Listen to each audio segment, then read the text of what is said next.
ਗੁਰਬਾਣੀ ਸ਼ਬਦ ਵਿਚਾਰ। ਅੱਜ ਦੇ ਅੰਮ੍ਰਿਤਮਈ ਬਚਨਾਂ ਦਾ ਪਾਠ ਭਾਈ ਸਾਹਿਬ ਜੀ ਪਾਸੋਂ ਸਰਵਨ ਕੀਤਾ। ਪਵਿੱਤਰ ਬਾਣੀ ਦੀ ਵਿਚਾਰ ਦੇ ਨਾਲ ਸਾਂਝ ਪਾਉਣ ਵਾਸਤੇ ਜੋ ਸਮਾਂ ਪ੍ਰਾਪਤ ਹੋ ਰਿਹਾ ਹੈ, ਮਨ ਬਿਰਤੀਆਂ ਨੂੰ ਇਕਾਗਰ ਕਰਦੇ ਹੋਏ ਨਿਮਾਣੇ ਜੇ ਹੋ ਕੇ ਚਵਰ ਛਤਰ ਤਖਤ ਦੇ ਮਾਲਕ ਧੰਨ ਗੁਰੂ ਗ੍ਰੰਥ ਸਾਹਿਬ ਮਹਾਰਾਜ ਜੀ ਦੇ ਪਾਵਨ ਚਰਨਾਂ 'ਚ ਜੁੜਨ ਦਾ ਯਤਨ ਕਰੀਏ। ਸਤਿਗੁਰੂ ਜੀ ਅੰਮ੍ਰਿਤਮਈ ਬਾਣੀ ਦੇ ਦੁਆਰਾ ਜੋ ਸਾਨੂੰ ਮਨੁੱਖੀ ਦੁਨਿਆਵੀ ਜੀਵਾਂ ਨੂੰ ਸਮਝਾਉਣਾ ਚਾਹੁੰਦੇ ਨੇ, ਇੱਕ ਮਨ ਇੱਕ ਚਿੱਤ ਹੋ ਕੇ ਸਮਝਣ ਦਾ ਯਤਨ ਕਰੀਏ ਜੀ। ਵਾਹਿਗੁਰੂ ਸਾਹਿਬ ਜੀ। ਆਨੰਦ ਸਾਹਿਬ ਰਾਮ ਕਲੀ ਮਹੱਲਾ ਤੀਜਾ। ਆਨੰਦ। ਇਕ ਓੰਕਾਰ ਸਤਿ ਗੁਰ ਪ੍ਰਸਾਦ।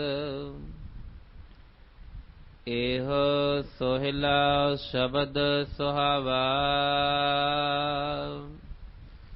ਸ਼ਬਦ ਸੁਹਾਵਾ ਸਦਾ ਸੋਹਿਲਾ। ਸਤ ਗੁਰੂ ਸੁਣਾਇਆ।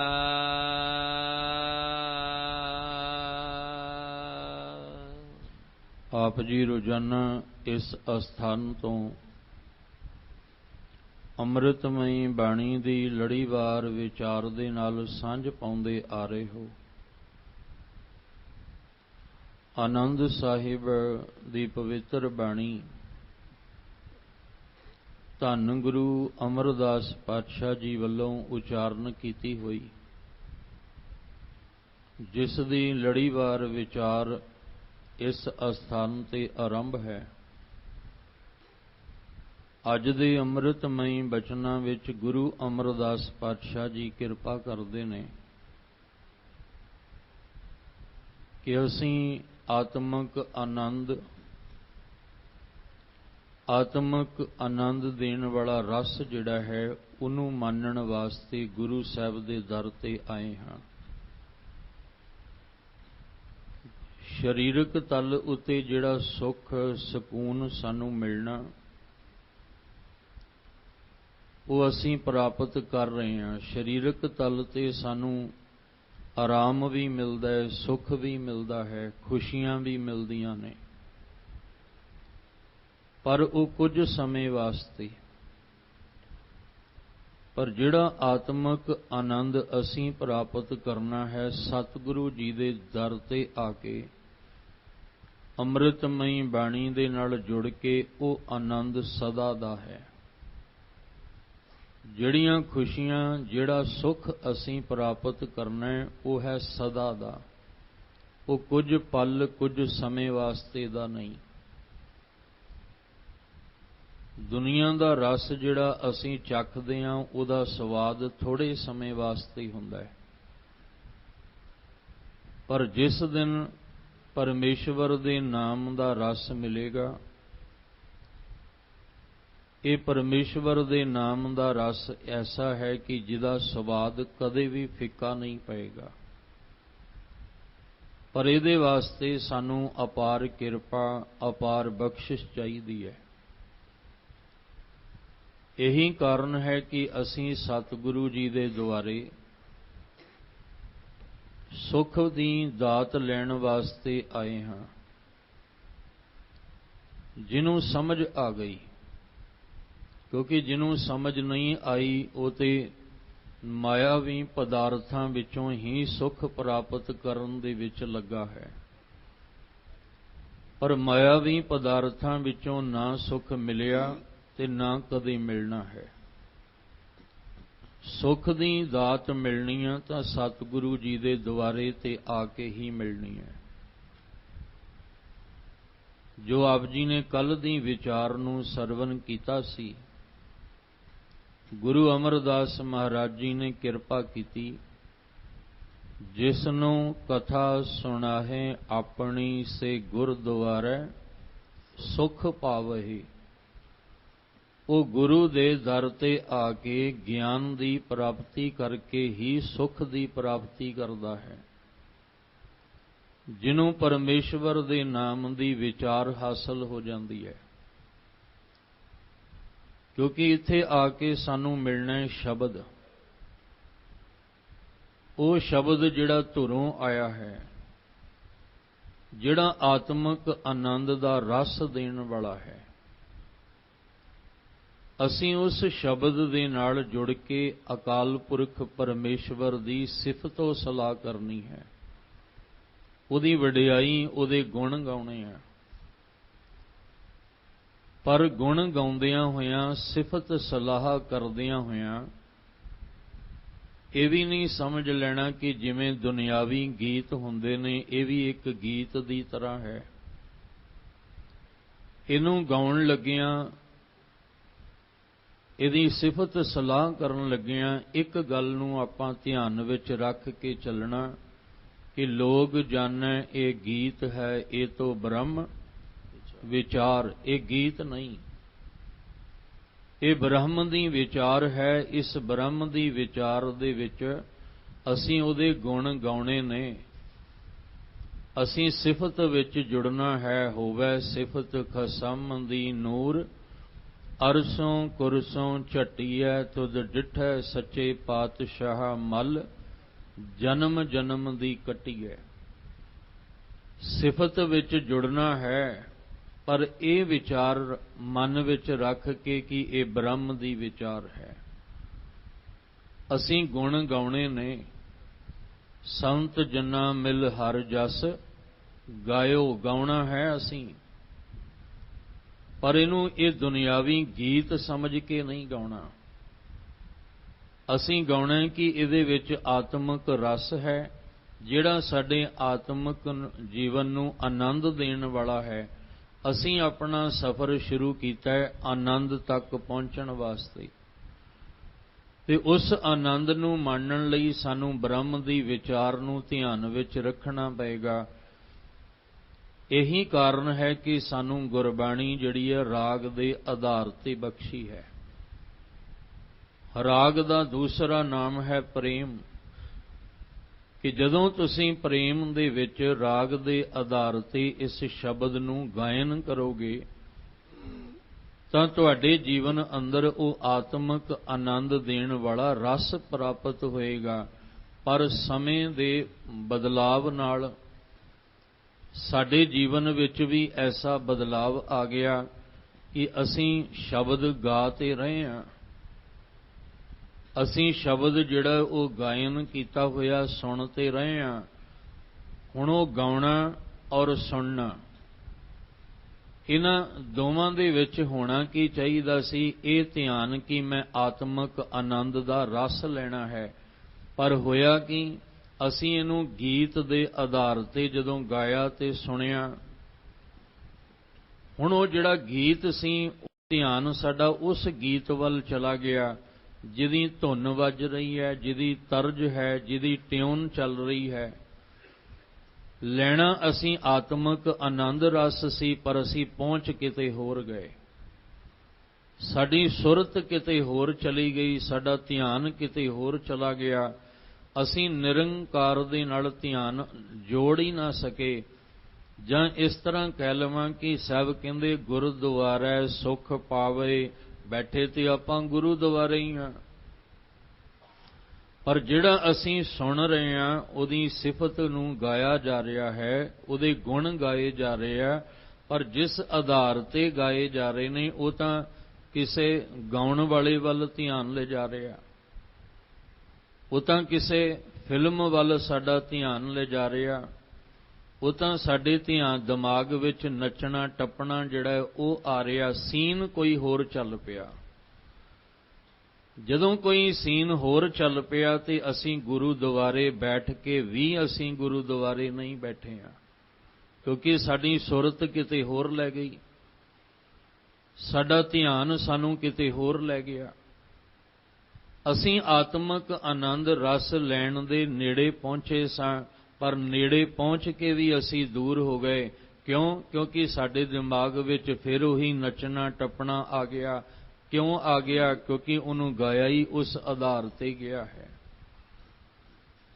ਸਾਹਿਬ ਜੀ ਨੇ ਆਖਿਆ ਸੀ, ਗਾਵੀਐ ਸੁਣੀਐ ਮਨ ਰੱਖੀਐ ਭਾਵੋ। ਤੁਸੀਂ ਗਾਉਣਾ ਔਰ ਸੁਣਨਾ ਸੀ, ਪਰ ਮਨ ਵਿੱਚ ਭਾਵੋ। ਭਾਵੋ ਦਾ ਅਰਥ ਹੈ ਪ੍ਰੇਮ ਦੇ ਨਾਲ, ਅੰਦਰ ਮਨ ਵਿੱਚ ਪ੍ਰੇਮ ਭਾਵਨਾ ਰੱਖ ਕੇ, ਤੇ ਉਹ ਤਾਂ ਹੀ ਹੋਣਾ ਸੀ ਜੇ ਅਸੀਂ ਰਾਗ ਦੇ ਨਾਲ ਜੁੜੇ ਰਹਿੰਦੇ। ਰਾਗ ਦੇ ਆਧਾਰ ਤੇ ਸ਼ਬਦ ਨੂੰ ਅਸੀਂ ਗਾਉਂਦੇ ਤਾਂ ਸਾਡੇ ਜੀਵਨ ਅੰਦਰ ਵਾਕਈ ਆਤਮਿਕ ਆਨੰਦ ਦਾ ਰਸ ਜਿਹੜਾ ਸੀ ਉਹ ਬਣ ਜਾਣਾ ਸੀ। ਚੱਲੇ ਤਾਂ ਆਪਾਂ ਸਾਰੇ ਹੀ ਨਿਰੰਕਾਰ ਨੂੰ ਮਿਲਣ ਵਾਸਤੇ ਹਾਂ, ਔਰ ਨਿਰੰਕਾਰ ਦੀ ਬਾਣੀ ਵੀ ਸਾਡੇ ਕੋਲ ਆ ਗਈ ਹੈ। ਫਿਰ ਰੁਕਾਵਟ ਕਿੱਥੇ ਪੈ ਗਈ? ਰੁਕਾਵਟ ਇਹ ਪੈ ਗਈ ਕਿ ਅਸੀਂ ਇਹਨੂੰ ਗੀਤ ਸਮਝ ਕੇ ਗਾਉਣਾ ਸ਼ੁਰੂ ਕਰ ਦਿੱਤਾ। ਚੱਲੇ ਤਾਂ ਸੀ ਨਿਰੰਕਾਰ ਨੂੰ ਮਿਲਣ, ਪਰ ਰਸਤੇ ਵਿੱਚ ਹੀ ਚਿੱਤ ਅਟਕ ਗਿਆ। ਉਹ ਜਿਹੜਾ ਚਿੱਤ ਅਟਕਿਆ ਉਹ ਕਿਹਨੇ ਅਟਕਾ ਦਿੱਤਾ? ਲੋਕ ਜਾਣੈ ਇਹ ਗੀਤ ਹੈ, ਇਹਨੂੰ ਅਸੀਂ ਗੀਤ ਸਮਝ ਲਿਆ। ਜਦੋਂ ਅਸੀਂ ਇਹਨੂੰ ਗੀਤ ਸਮਝ ਲਿਆ ਤੇ ਗਾਉਣਾ ਵੀ ਸਾਡਾ ਉਸ ਆਧਾਰ ਤੇ ਹੋਇਆ। ਜਦੋਂ ਸਾਡਾ ਗਾਉਣ ਦਾ ਤਰੀਕਾ ਵੀ ਉਸ ਤਰੀਕੇ ਦਾ ਹੋ ਗਿਆ, ਫਿਰ ਸਾਡਾ ਚਿੱਤ ਤਾਂ ਵਿੱਚ ਹੀ ਅਟਕ ਗਿਆ। ਅਸੀਂ ਚੱਲੇ ਤਾਂ ਨਿਰੰਕਾਰ ਨੂੰ ਮਿਲਣ ਵਾਸਤੇ ਸੀ, ਪਰ ਸਾਡਾ ਧਿਆਨ ਵਿੱਚ ਹੀ ਭਟਕ ਗਿਆ। ਕਿਉਂ ਭਟਕ ਗਿਆ? ਕਿਉਂਕਿ ਸਾਡਾ ਧਿਆਨ ਗੀਤਾਂ ਵੱਲ, ਗਾਉਣ ਵਾਲਿਆਂ ਵੱਲ ਚਲਾ ਗਿਆ। ਉਸ ਪਾਸਿਓਂ ਧਿਆਨ ਹਟਾ ਕੇ ਅਸੀਂ ਨਿਰੰਕਾਰ ਵਾਲੇ ਪਾਸੇ ਧਿਆਨ ਲਾਉਣਾ ਸੀ, ਪਰ ਉਹ ਫਿਰ ਆ ਕੇ ਸਾਡਾ ਚਿੱਤ ਅਟਕ ਗਿਆ। ਭਾਵ ਧਿਆਨ ਸਾਡਾ ਜਿਹੜਾ ਸੀ ਉਹ ਭਟਕ ਗਿਆ, ਕਿਉਂਕਿ ਅਸੀਂ ਜੁੜੇ ਸ਼ਬਦ ਨਾਲ ਹੀ ਹਾਂ, ਪਰ ਇਹਨੂੰ ਗੀਤ ਸਮਝ ਕੇ ਜੁੜ ਕਿਤੇ ਹੋਰ ਗਏ ਹਾਂ। ਇਸ ਲਈ ਮਹਾਰਾਜ ਜੀ ਕਹਿੰਦੇ ਆ ਕਿ ਇਹ ਜਿਹੜਾ ਹੈ ਇਹ ਸ਼ਬਦ ਬੜਾ ਸੁੰਦਰ ਸ਼ਬਦ ਹੈ, ਬੜਾ ਸੋਹਣਾ ਹੈ, ਔਰ ਇਹ ਤੁਹਾਨੂੰ ਜੀਵਨ ਵਿੱਚ ਆਤਮਿਕ ਆਨੰਦ ਦਾ ਰਸ ਦੇਣ ਵਾਲਾ ਹੈ। ਆਮ ਤੌਰ ਤੇ ਨਾ ਦੇਖੋ, ਗਾਉਣ ਦਾ ਵੀ ਤਰੀਕਾ ਹੈ। ਇੱਕ ਨਿਰੰਕਾਰ ਵਾਸਤੇ ਗਾਣਾ ਹੈ, ਇੱਕ ਸੰਸਾਰ ਵਾਸਤੇ ਗਾਉਣਾ ਹੈ।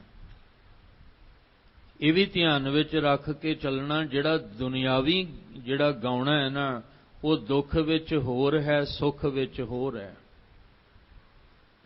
ਉਹ ਖੁਸ਼ੀ ਵੇਲੇ ਮੌਕੇ ਤੇ ਗਾਉਣ ਵਾਲਾ ਹੋਰ ਹੈ, ਗਮ ਦੇ ਮੌਕੇ ਤੇ ਗਾਉਣ ਵਾਲਾ ਹੋਰ ਹੈ। ਦੁਨਿਆਵੀ ਤਲ ਤੇ ਜਿਹੜਾ ਸਾਡਾ ਗਾਉਣਾ ਹੈ ਨਾ, ਉਹ ਜੰਮਣ ਵੇਲੇ ਹੋਰ ਹੈ ਤੇ ਮਰਨ ਵੇਲੇ ਹੋਰ ਹੈ। ਉਹ ਅਫਸੋਸ ਹੈ ਸਾਡਾ, ਇੱਕ ਦੁਖਾਂਤ ਹੈ ਕਿ ਅਸੀਂ ਗੁਰਬਾਣੀ ਨੂੰ ਵੀ ਇਸ ਹਿੱਸੇ ਵਿੱਚ ਵੰਡਿਆ ਹੋਇਆ ਹੈ।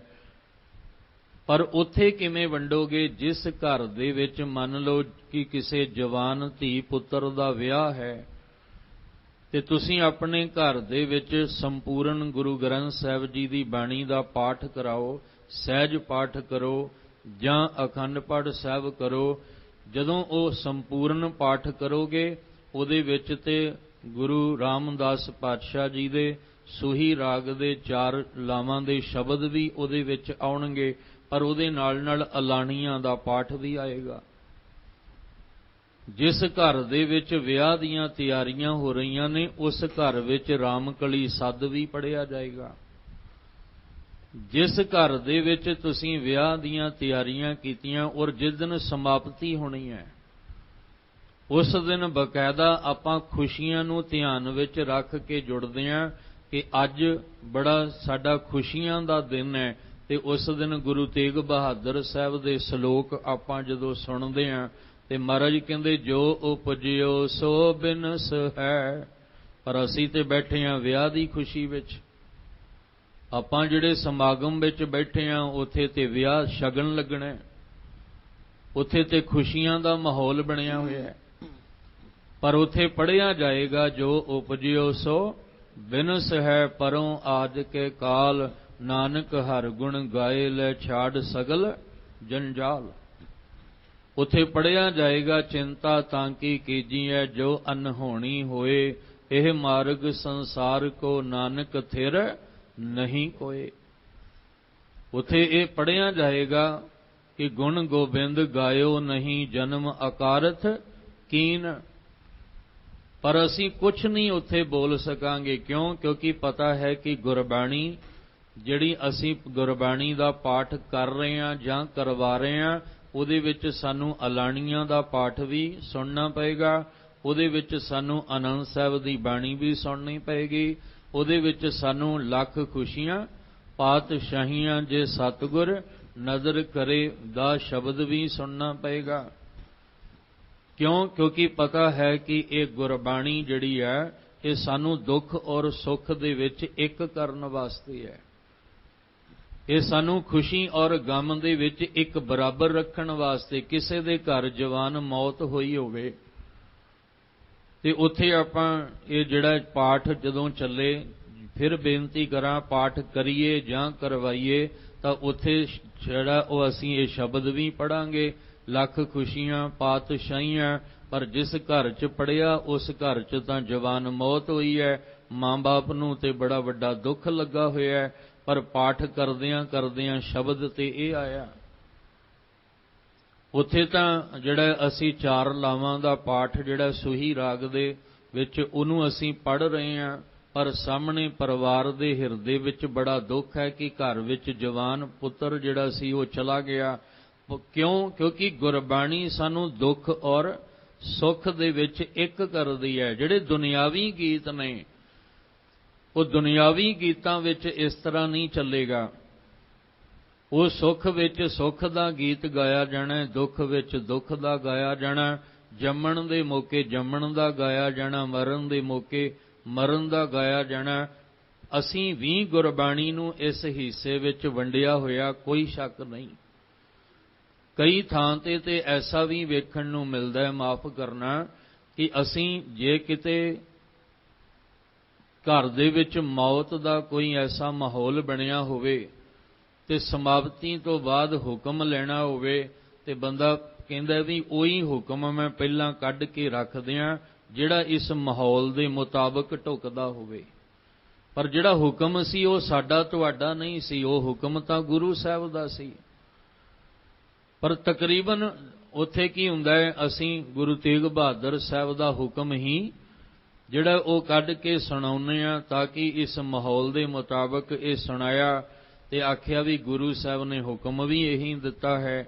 ਪਰ ਉਹ ਗੁਰੂ ਸਾਹਿਬ ਨੇ ਨਹੀਂ, ਅਸੀਂ ਆਪਣੀ ਮਰਜ਼ੀ ਨਾਲ ਉਹ ਹੁਕਮ ਕੱਢ ਕੇ ਸੁਣਾਇਆ ਤਾਂ ਕਿ ਉਹ ਨਾ ਲੋਕ ਜਿਹੜੇ ਇਕੱਠੇ ਹੋਏ ਆ ਉਹ ਇਹ ਨਾ ਆਖਣ ਕਿ ਤੁਸੀਂ ਆਹ ਸਮੇਂ ਆਹ ਹੁਕਮ ਕਿਹੜਾ ਸੁਣਾ ਦਿੱਤਾ। ਅਸੀਂ ਹਜੇ ਗੁਰਬਾਣੀ ਨੂੰ ਸਮਝ ਨਹੀਂ ਸਕੇ, ਕਿਉਂਕਿ ਅੱਜ ਦਾ ਬਚਨ ਹੈ ਇਹ ਸੋਹਿਲਾ ਸ਼ਬਦ ਸੁਹਾਵਾ। ਅਸੀਂ ਉਹ ਜਿਹੜਾ ਸੋਹਿਲਾ ਹੈ ਉਹਨੂੰ ਸਮਝਣਾ ਹੈ ਕਿ ਇਹ ਜਿਹੜਾ ਇੱਕ ਗਾਉਣਾ ਹੈ, ਕਿਉਂਕਿ ਕਿਤੇ ਨਾ ਕਿਤੇ ਸੋਹਿਲੇ ਨੂੰ ਅਸੀਂ ਸੋਹਿਲੜਾ ਵੀ ਸ਼ਬਦ ਗੁਰਬਾਣੀ ਵਿੱਚ ਆਇਆ ਕਿ ਇਹ ਉਹ ਹੈ ਜਿਹਨੇ ਤੁਹਾਨੂੰ ਆਤਮਿਕ ਆਨੰਦ ਦੇਣਾ ਹੈ। ਇਹ ਉਹ ਸੋਹਿਲੇ ਦੇ ਰੂਪ ਵਿੱਚ ਤੁਸੀਂ ਗਾਉਣਾ ਹੈ ਜਿਹਦੇ ਗਾਉਣ ਵਿੱਚ ਤੁਹਾਨੂੰ ਆਤਮਿਕ ਆਨੰਦ ਦਾ ਰਸ ਮਿਲੇਗਾ। ਉਹ ਆਤਮਿਕ ਆਨੰਦ ਰਸ ਮਿਲੇਗਾ ਜਿਹਦੇ ਵਿੱਚ ਤੁਸੀਂ ਜੋ ਨਰ ਦੁੱਖ ਮੈਂ ਦੁੱਖ ਨਹੀਂ ਮਾਨੈ, ਸੁਖ ਸਨੇਹ ਅਰ ਭੈ ਨਹੀਂ ਜਾਂਕੈ ਕੰਚਨ, ਮਾਟੀ ਮਾਨੇ ਦੀ ਅਵਸਥਾ ਜਿਹੜੀ ਹੈ ਉਹ ਸਾਡੇ ਅੰਦਰ ਬਣੇਗੀ, ਜਿੱਥੇ ਆ ਕੇ ਦੁੱਖ ਸੁੱਖ ਮਾਨ ਅਪਮਾਨ ਵਾਧਾ ਘਾਟਾ ਖੁਸ਼ੀ ਗਮ ਇਹ ਇੱਕ ਬਰਾਬਰ ਹੋ ਜਾਏਗਾ। ਜਿੱਥੇ ਸਾਡਾ ਜਿਹੜਾ ਮਨ ਹਰ ਵੇਲੇ ਡੋਲਦਾ ਰਹਿੰਦਾ ਹੈ, ਇਹਦਾ ਡੋਲਣਾ ਜਿਹੜਾ ਹੈ ਉਹ ਖਤਮ, ਇਹਦੇ ਅੰਦਰ ਟਿਕਾ ਆ ਜਾਏਗਾ। ਗੁਰਬਾਣੀ ਸਾਡੇ ਭਟਕਦੇ ਹੋਏ ਮਨ ਨੂੰ ਟਿਕਾਉਣ ਵਾਸਤੇ ਹੈ। ਗੁਰਬਾਣੀ ਸਾਡੇ ਮਨ ਦੀ ਭਟਕਣਾ ਨੂੰ ਖਤਮ ਕਰਨ ਵਾਸਤੇ ਹੈ। ਇਹ ਸਾਡੇ ਮਨ ਦੀ ਭਟਕਣਾ ਨੂੰ ਵਧਾਉਣ ਵਾਸਤੇ ਨਹੀਂ ਹੈ। ਫਿਰ ਸਮਝ ਕੇ ਚੱਲਣਾ, ਜੇ ਇਹਨੂੰ ਗੀਤ ਦੇ ਆਧਾਰ ਤੇ ਗੀਤ ਸਮਝ ਕੇ ਗਾਓਗੇ ਫਿਰ ਮਨ ਟਿਕਣ ਦੀ ਬਜਾਏ ਹੋਰ ਭਟਕ ਜਾਏਗਾ। ਅਸੀਂ ਗੁਰੂ ਦੁਆਰੇ ਤਾਂ ਆਏ ਸੀ ਧਿਆਨ ਵਿੱਚ ਨਿਰੰਕਾਰ ਨੂੰ ਰੱਖਣ ਵਾਸਤੇ, ਪਰ ਜਦੋਂ ਉਹਨੂੰ ਗਾਇਨ ਇਸ ਤਰੀਕੇ ਨਾਲ ਕੀਤਾ ਗਿਆ ਫਿਰ ਮੇਰੇ ਦਿਮਾਗ ਵਿੱਚ ਤੇ ਗਾਉਣ ਵਾਲਾ ਆ ਗਿਆ, ਨੱਚਣ ਟੱਪਣ ਵਾਲਾ ਆ ਗਿਆ। ਉਹ ਮੇਰੇ ਦਿਮਾਗ ਵਿੱਚ ਤੇ ਉਹ ਢੋਲ, ਉਹ ਜਿਹੜਾ ਨੱਚਣਾ ਟੱਪਣਾ ਸੀ ਉਹ ਮੇਰੇ ਦਿਮਾਗ ਵਿੱਚ ਚੱਲਦਾ ਰਿਹਾ। ਆਇਆ ਤੇ ਮੈਂ ਗੁਰੂ ਦੁਆਰੇ ਸੀ ਨਿਰੰਕਾਰ ਨੂੰ ਮਿਲਣ, ਪਰ ਮੇਰਾ ਚਿੱਤ ਜਿਹੜਾ ਸੀ ਉਹ ਅਟਕ ਗਿਆ। ਕਿੱਥੇ? ਉਹ ਜਿਹੜੇ ਗਾਇਆ ਜਾ ਰਿਹਾ ਸੀ ਉਸ ਗਾਇਨ ਦੇ ਆਧਾਰ ਤੇ ਮੇਰੀ ਸੁਰਤ ਚਲੀ ਗਈ ਗਾਉਣ ਵਾਲੇ ਵੱਲ। ਤੇ ਜਦੋਂ ਗਾਉਣ ਵਾਲੇ ਵੱਲ ਸੁਰਤ ਗਈ, ਉੱਥੇ ਜੋ ਨੱਚਿਆ ਟੱਪਿਆ, ਜੋ ਪਹਿਰਾਵਾ ਸੀ, ਉਹ ਸਾਰਾ ਸੀਨ ਮੇਰੀਆਂ ਅੱਖਾਂ, ਬੈਠਾ ਮੈਂ ਗੁਰਦੁਆਰੇ ਆ ਪਰ ਸੀਨ ਮੇਰੀਆਂ ਅੱਖਾਂ ਅੱਗੇ ਹੋਰ ਚੱਲ ਰਿਹਾ। ਕਿਹੜਾ ਚੱਲ ਰਿਹਾ? ਜੋ ਮੇਰੇ ਦਿਮਾਗ ਵਿੱਚ ਚੱਲ ਰਿਹਾ। ਇਸ ਲਈ ਇਹਨੂੰ ਸਮਝਣਾ ਪਏਗਾ ਵੀ ਇਹ ਜਿਹੜਾ ਗਾਉਣਾ ਹੈ, ਅਸੀਂ ਇਹਨੂੰ, ਕਿਉਂਕਿ ਗੁਰੂ ਨਾਨਕ ਸਾਹਿਬ ਜੀ ਭਾਈ ਮਰਦਾਨਾ ਜੀ ਨੂੰ ਰਬਾਬ ਨਾਲ ਪਕੜਾ ਕੇ ਤੋਰਦੇ ਆ। ਇੱਕ ਬਾਬਾ ਅਕਾਲ ਰੂਪ, ਦੂਜਾ ਰਬਾਬੀ ਮਰਦਾਨਾ, ਕਿਉਂਕਿ ਜਿਹੜੀ ਧੁਰਕੀ ਬਾਣੀ ਆਈ ਹੈ ਉਹਨੂੰ ਗਾ ਗਾ ਕੇ ਸੁਣਾਇਆ, ਉਹਨੂੰ ਗਾਇਨ ਕਰ ਕਰਕੇ ਸੁਣਾਇਆ ਹੈ। ਕਿਉਂਕਿ ਸਾਹਿਬ ਕਹਿੰਦੇ ਮੈਂ ਇਹ ਚਾਹੁੰਦਾ ਕਿ ਘਰ ਘਰ ਅੰਦਰ ਧਰਮਸਾਲ ਹੋਵੇ ਕੀਰਤਨ ਸਦਾ ਵਿਸਵਾ। ਹਰ ਘਰ ਦੇ ਵਿੱਚ ਕੀਰਤਨ ਹੋਵੇ, ਹਰ ਘਰ ਵਿੱਚ ਉਹਦੇ ਸੋਹਿਲੇ ਗਾਏ ਜਾਣ, ਹਰ ਘਰ ਦੇ ਵਿੱਚ ਉਹਦੇ ਸੋਹਿਲੇ ਇਸ ਢੰਗ ਨਾਲ ਗਾਏ ਜਾਣ ਕਿ ਘਰ ਘਰ ਅੰਦਰ ਧਰਮਸਾਲ, ਹਰ ਘਰ ਧਰਮਸ਼ਾਲ ਬਣ ਜਾਏ। ਘਰ ਦਾ ਮਤਲਬ ਹਿਰਦਾ, ਹਰ ਘਰ ਜਿਹੜਾ ਹੈ ਉਹ ਧਰਮਸ਼ਾਲ ਬਣ ਜਾਏ, ਧਰਮ ਦੀ ਕਮਾਈ ਦਾ ਕੇਂਦਰ ਬਣ ਜਾਏ। ਹਰ ਘਰ ਦੇ ਅੰਦਰ ਧਰਮ ਦੀ ਕਮਾਈ ਹੋਵੇ, ਹਰ ਘਰ ਦੇ ਅੰਦਰ ਧਰਮ ਦਾ ਰਸ ਹੋਵੇ, ਆਨੰਦ ਹੋਵੇ। ਉਹ ਜਿਹੜਾ ਆਨੰਦ ਸਾਨੂੰ ਉਸ ਨਿਰੰਕਾਰ ਤੱਕ ਪਹੁੰਚਾਉਣ ਵਾਲਾ ਹੋਵੇ। ਤੇ ਅਸੀਂ ਉਹ ਸਤਿਗੁਰੂ ਦੇ ਰਾਹੀਂ ਹੀ ਪ੍ਰਾਪਤ ਕਰ ਸਕਦੇ ਹਾਂ। ਤੇ ਸਤਿਗੁਰੂ ਨੇ ਸਾਨੂੰ ਆ ਸ਼ਬਦ ਦਿੱਤਾ ਹੈ ਕਿ ਆਹ ਸ਼ਬਦ ਜਿਹੜਾ ਇਹਦੇ ਨਾਲ ਤੁਸੀਂ ਜਿਹੜਾ ਉਹ ਸੋਹਿਲੇ ਗਾਓ, ਉਸ ਢੰਗ ਨਾਲ ਗਾਓ ਕਿ ਤੁਹਾਡੇ ਅੰਦਰ ਆਤਮਿਕ ਰਸ ਪੈਦਾ ਹੋ ਜਾਏ, ਜਿਹਦੇ ਨਾਲ ਤੁਸੀਂ ਸਦਾ ਆਨੰਦ ਵਿੱਚ ਟਿਕੇ ਰਹੋ। ਇਹ ਦੁੱਖ ਚਿੰਤਾ, ਇਹ ਜਿੰਨੀਆਂ ਵੀ ਸੰਸਾਰ ਵਿੱਚ ਚਿੰਤਾਵਾਂ ਨੇ, ਪਰੇਸ਼ਾਨੀਆਂ ਨੇ, ਇਹ ਤੁਹਾਡੀ ਜ਼ਿੰਦਗੀ ਵਿੱਚੋਂ ਦੀ ਸਦਾ ਲਈ ਮੁੱਕ ਜਾਣ। ਜਿਹੜਾ ਆ ਗੁਰਬਾਣੀ ਇਹ ਸ਼ਬਦ ਦਿੱਤਾ ਹੈ ਨਾ, ਇਹ ਕਾਦੇ ਲਈ ਦਿੱਤਾ ਹੈ? ਪਰਮੇਸ਼ਰ ਦਿੱਤਾ ਬੰਨਾ ਦੁੱਖ ਰੋਗ ਕਾ ਡੇਰਾ ਭੰਨਾ। ਪਰ ਕਦੋਂ? ਜਦੋਂ ਅਸੀਂ ਇਹਨੂੰ ਸੋਹਿਲੇ ਦੇ ਰੂਪ ਵਿੱਚ ਗਾਵਾਂਗੇ, ਭਾਵ ਆਤਮਿਕ ਆਨੰਦ ਦਾ ਰਸ ਲੈਣ ਵਾਸਤੇ ਗਾਵਾਂਗੇ। ਸਤਿਗੁਰੂ ਜੀ ਮਿਹਰ ਕਰਨ, ਗੁਰੂ ਅਮਰਦਾਸ ਪਾਤਸ਼ਾਹ ਜੀ ਅੱਜ ਕਿਰਪਾ ਕਰਦੇ ਨੇ। ਸਭ ਕਹਿੰਦੇ ਇਹ ਸੋਹਿਲਾ ਸ਼ਬਦ ਸੁਹਾਵਾ।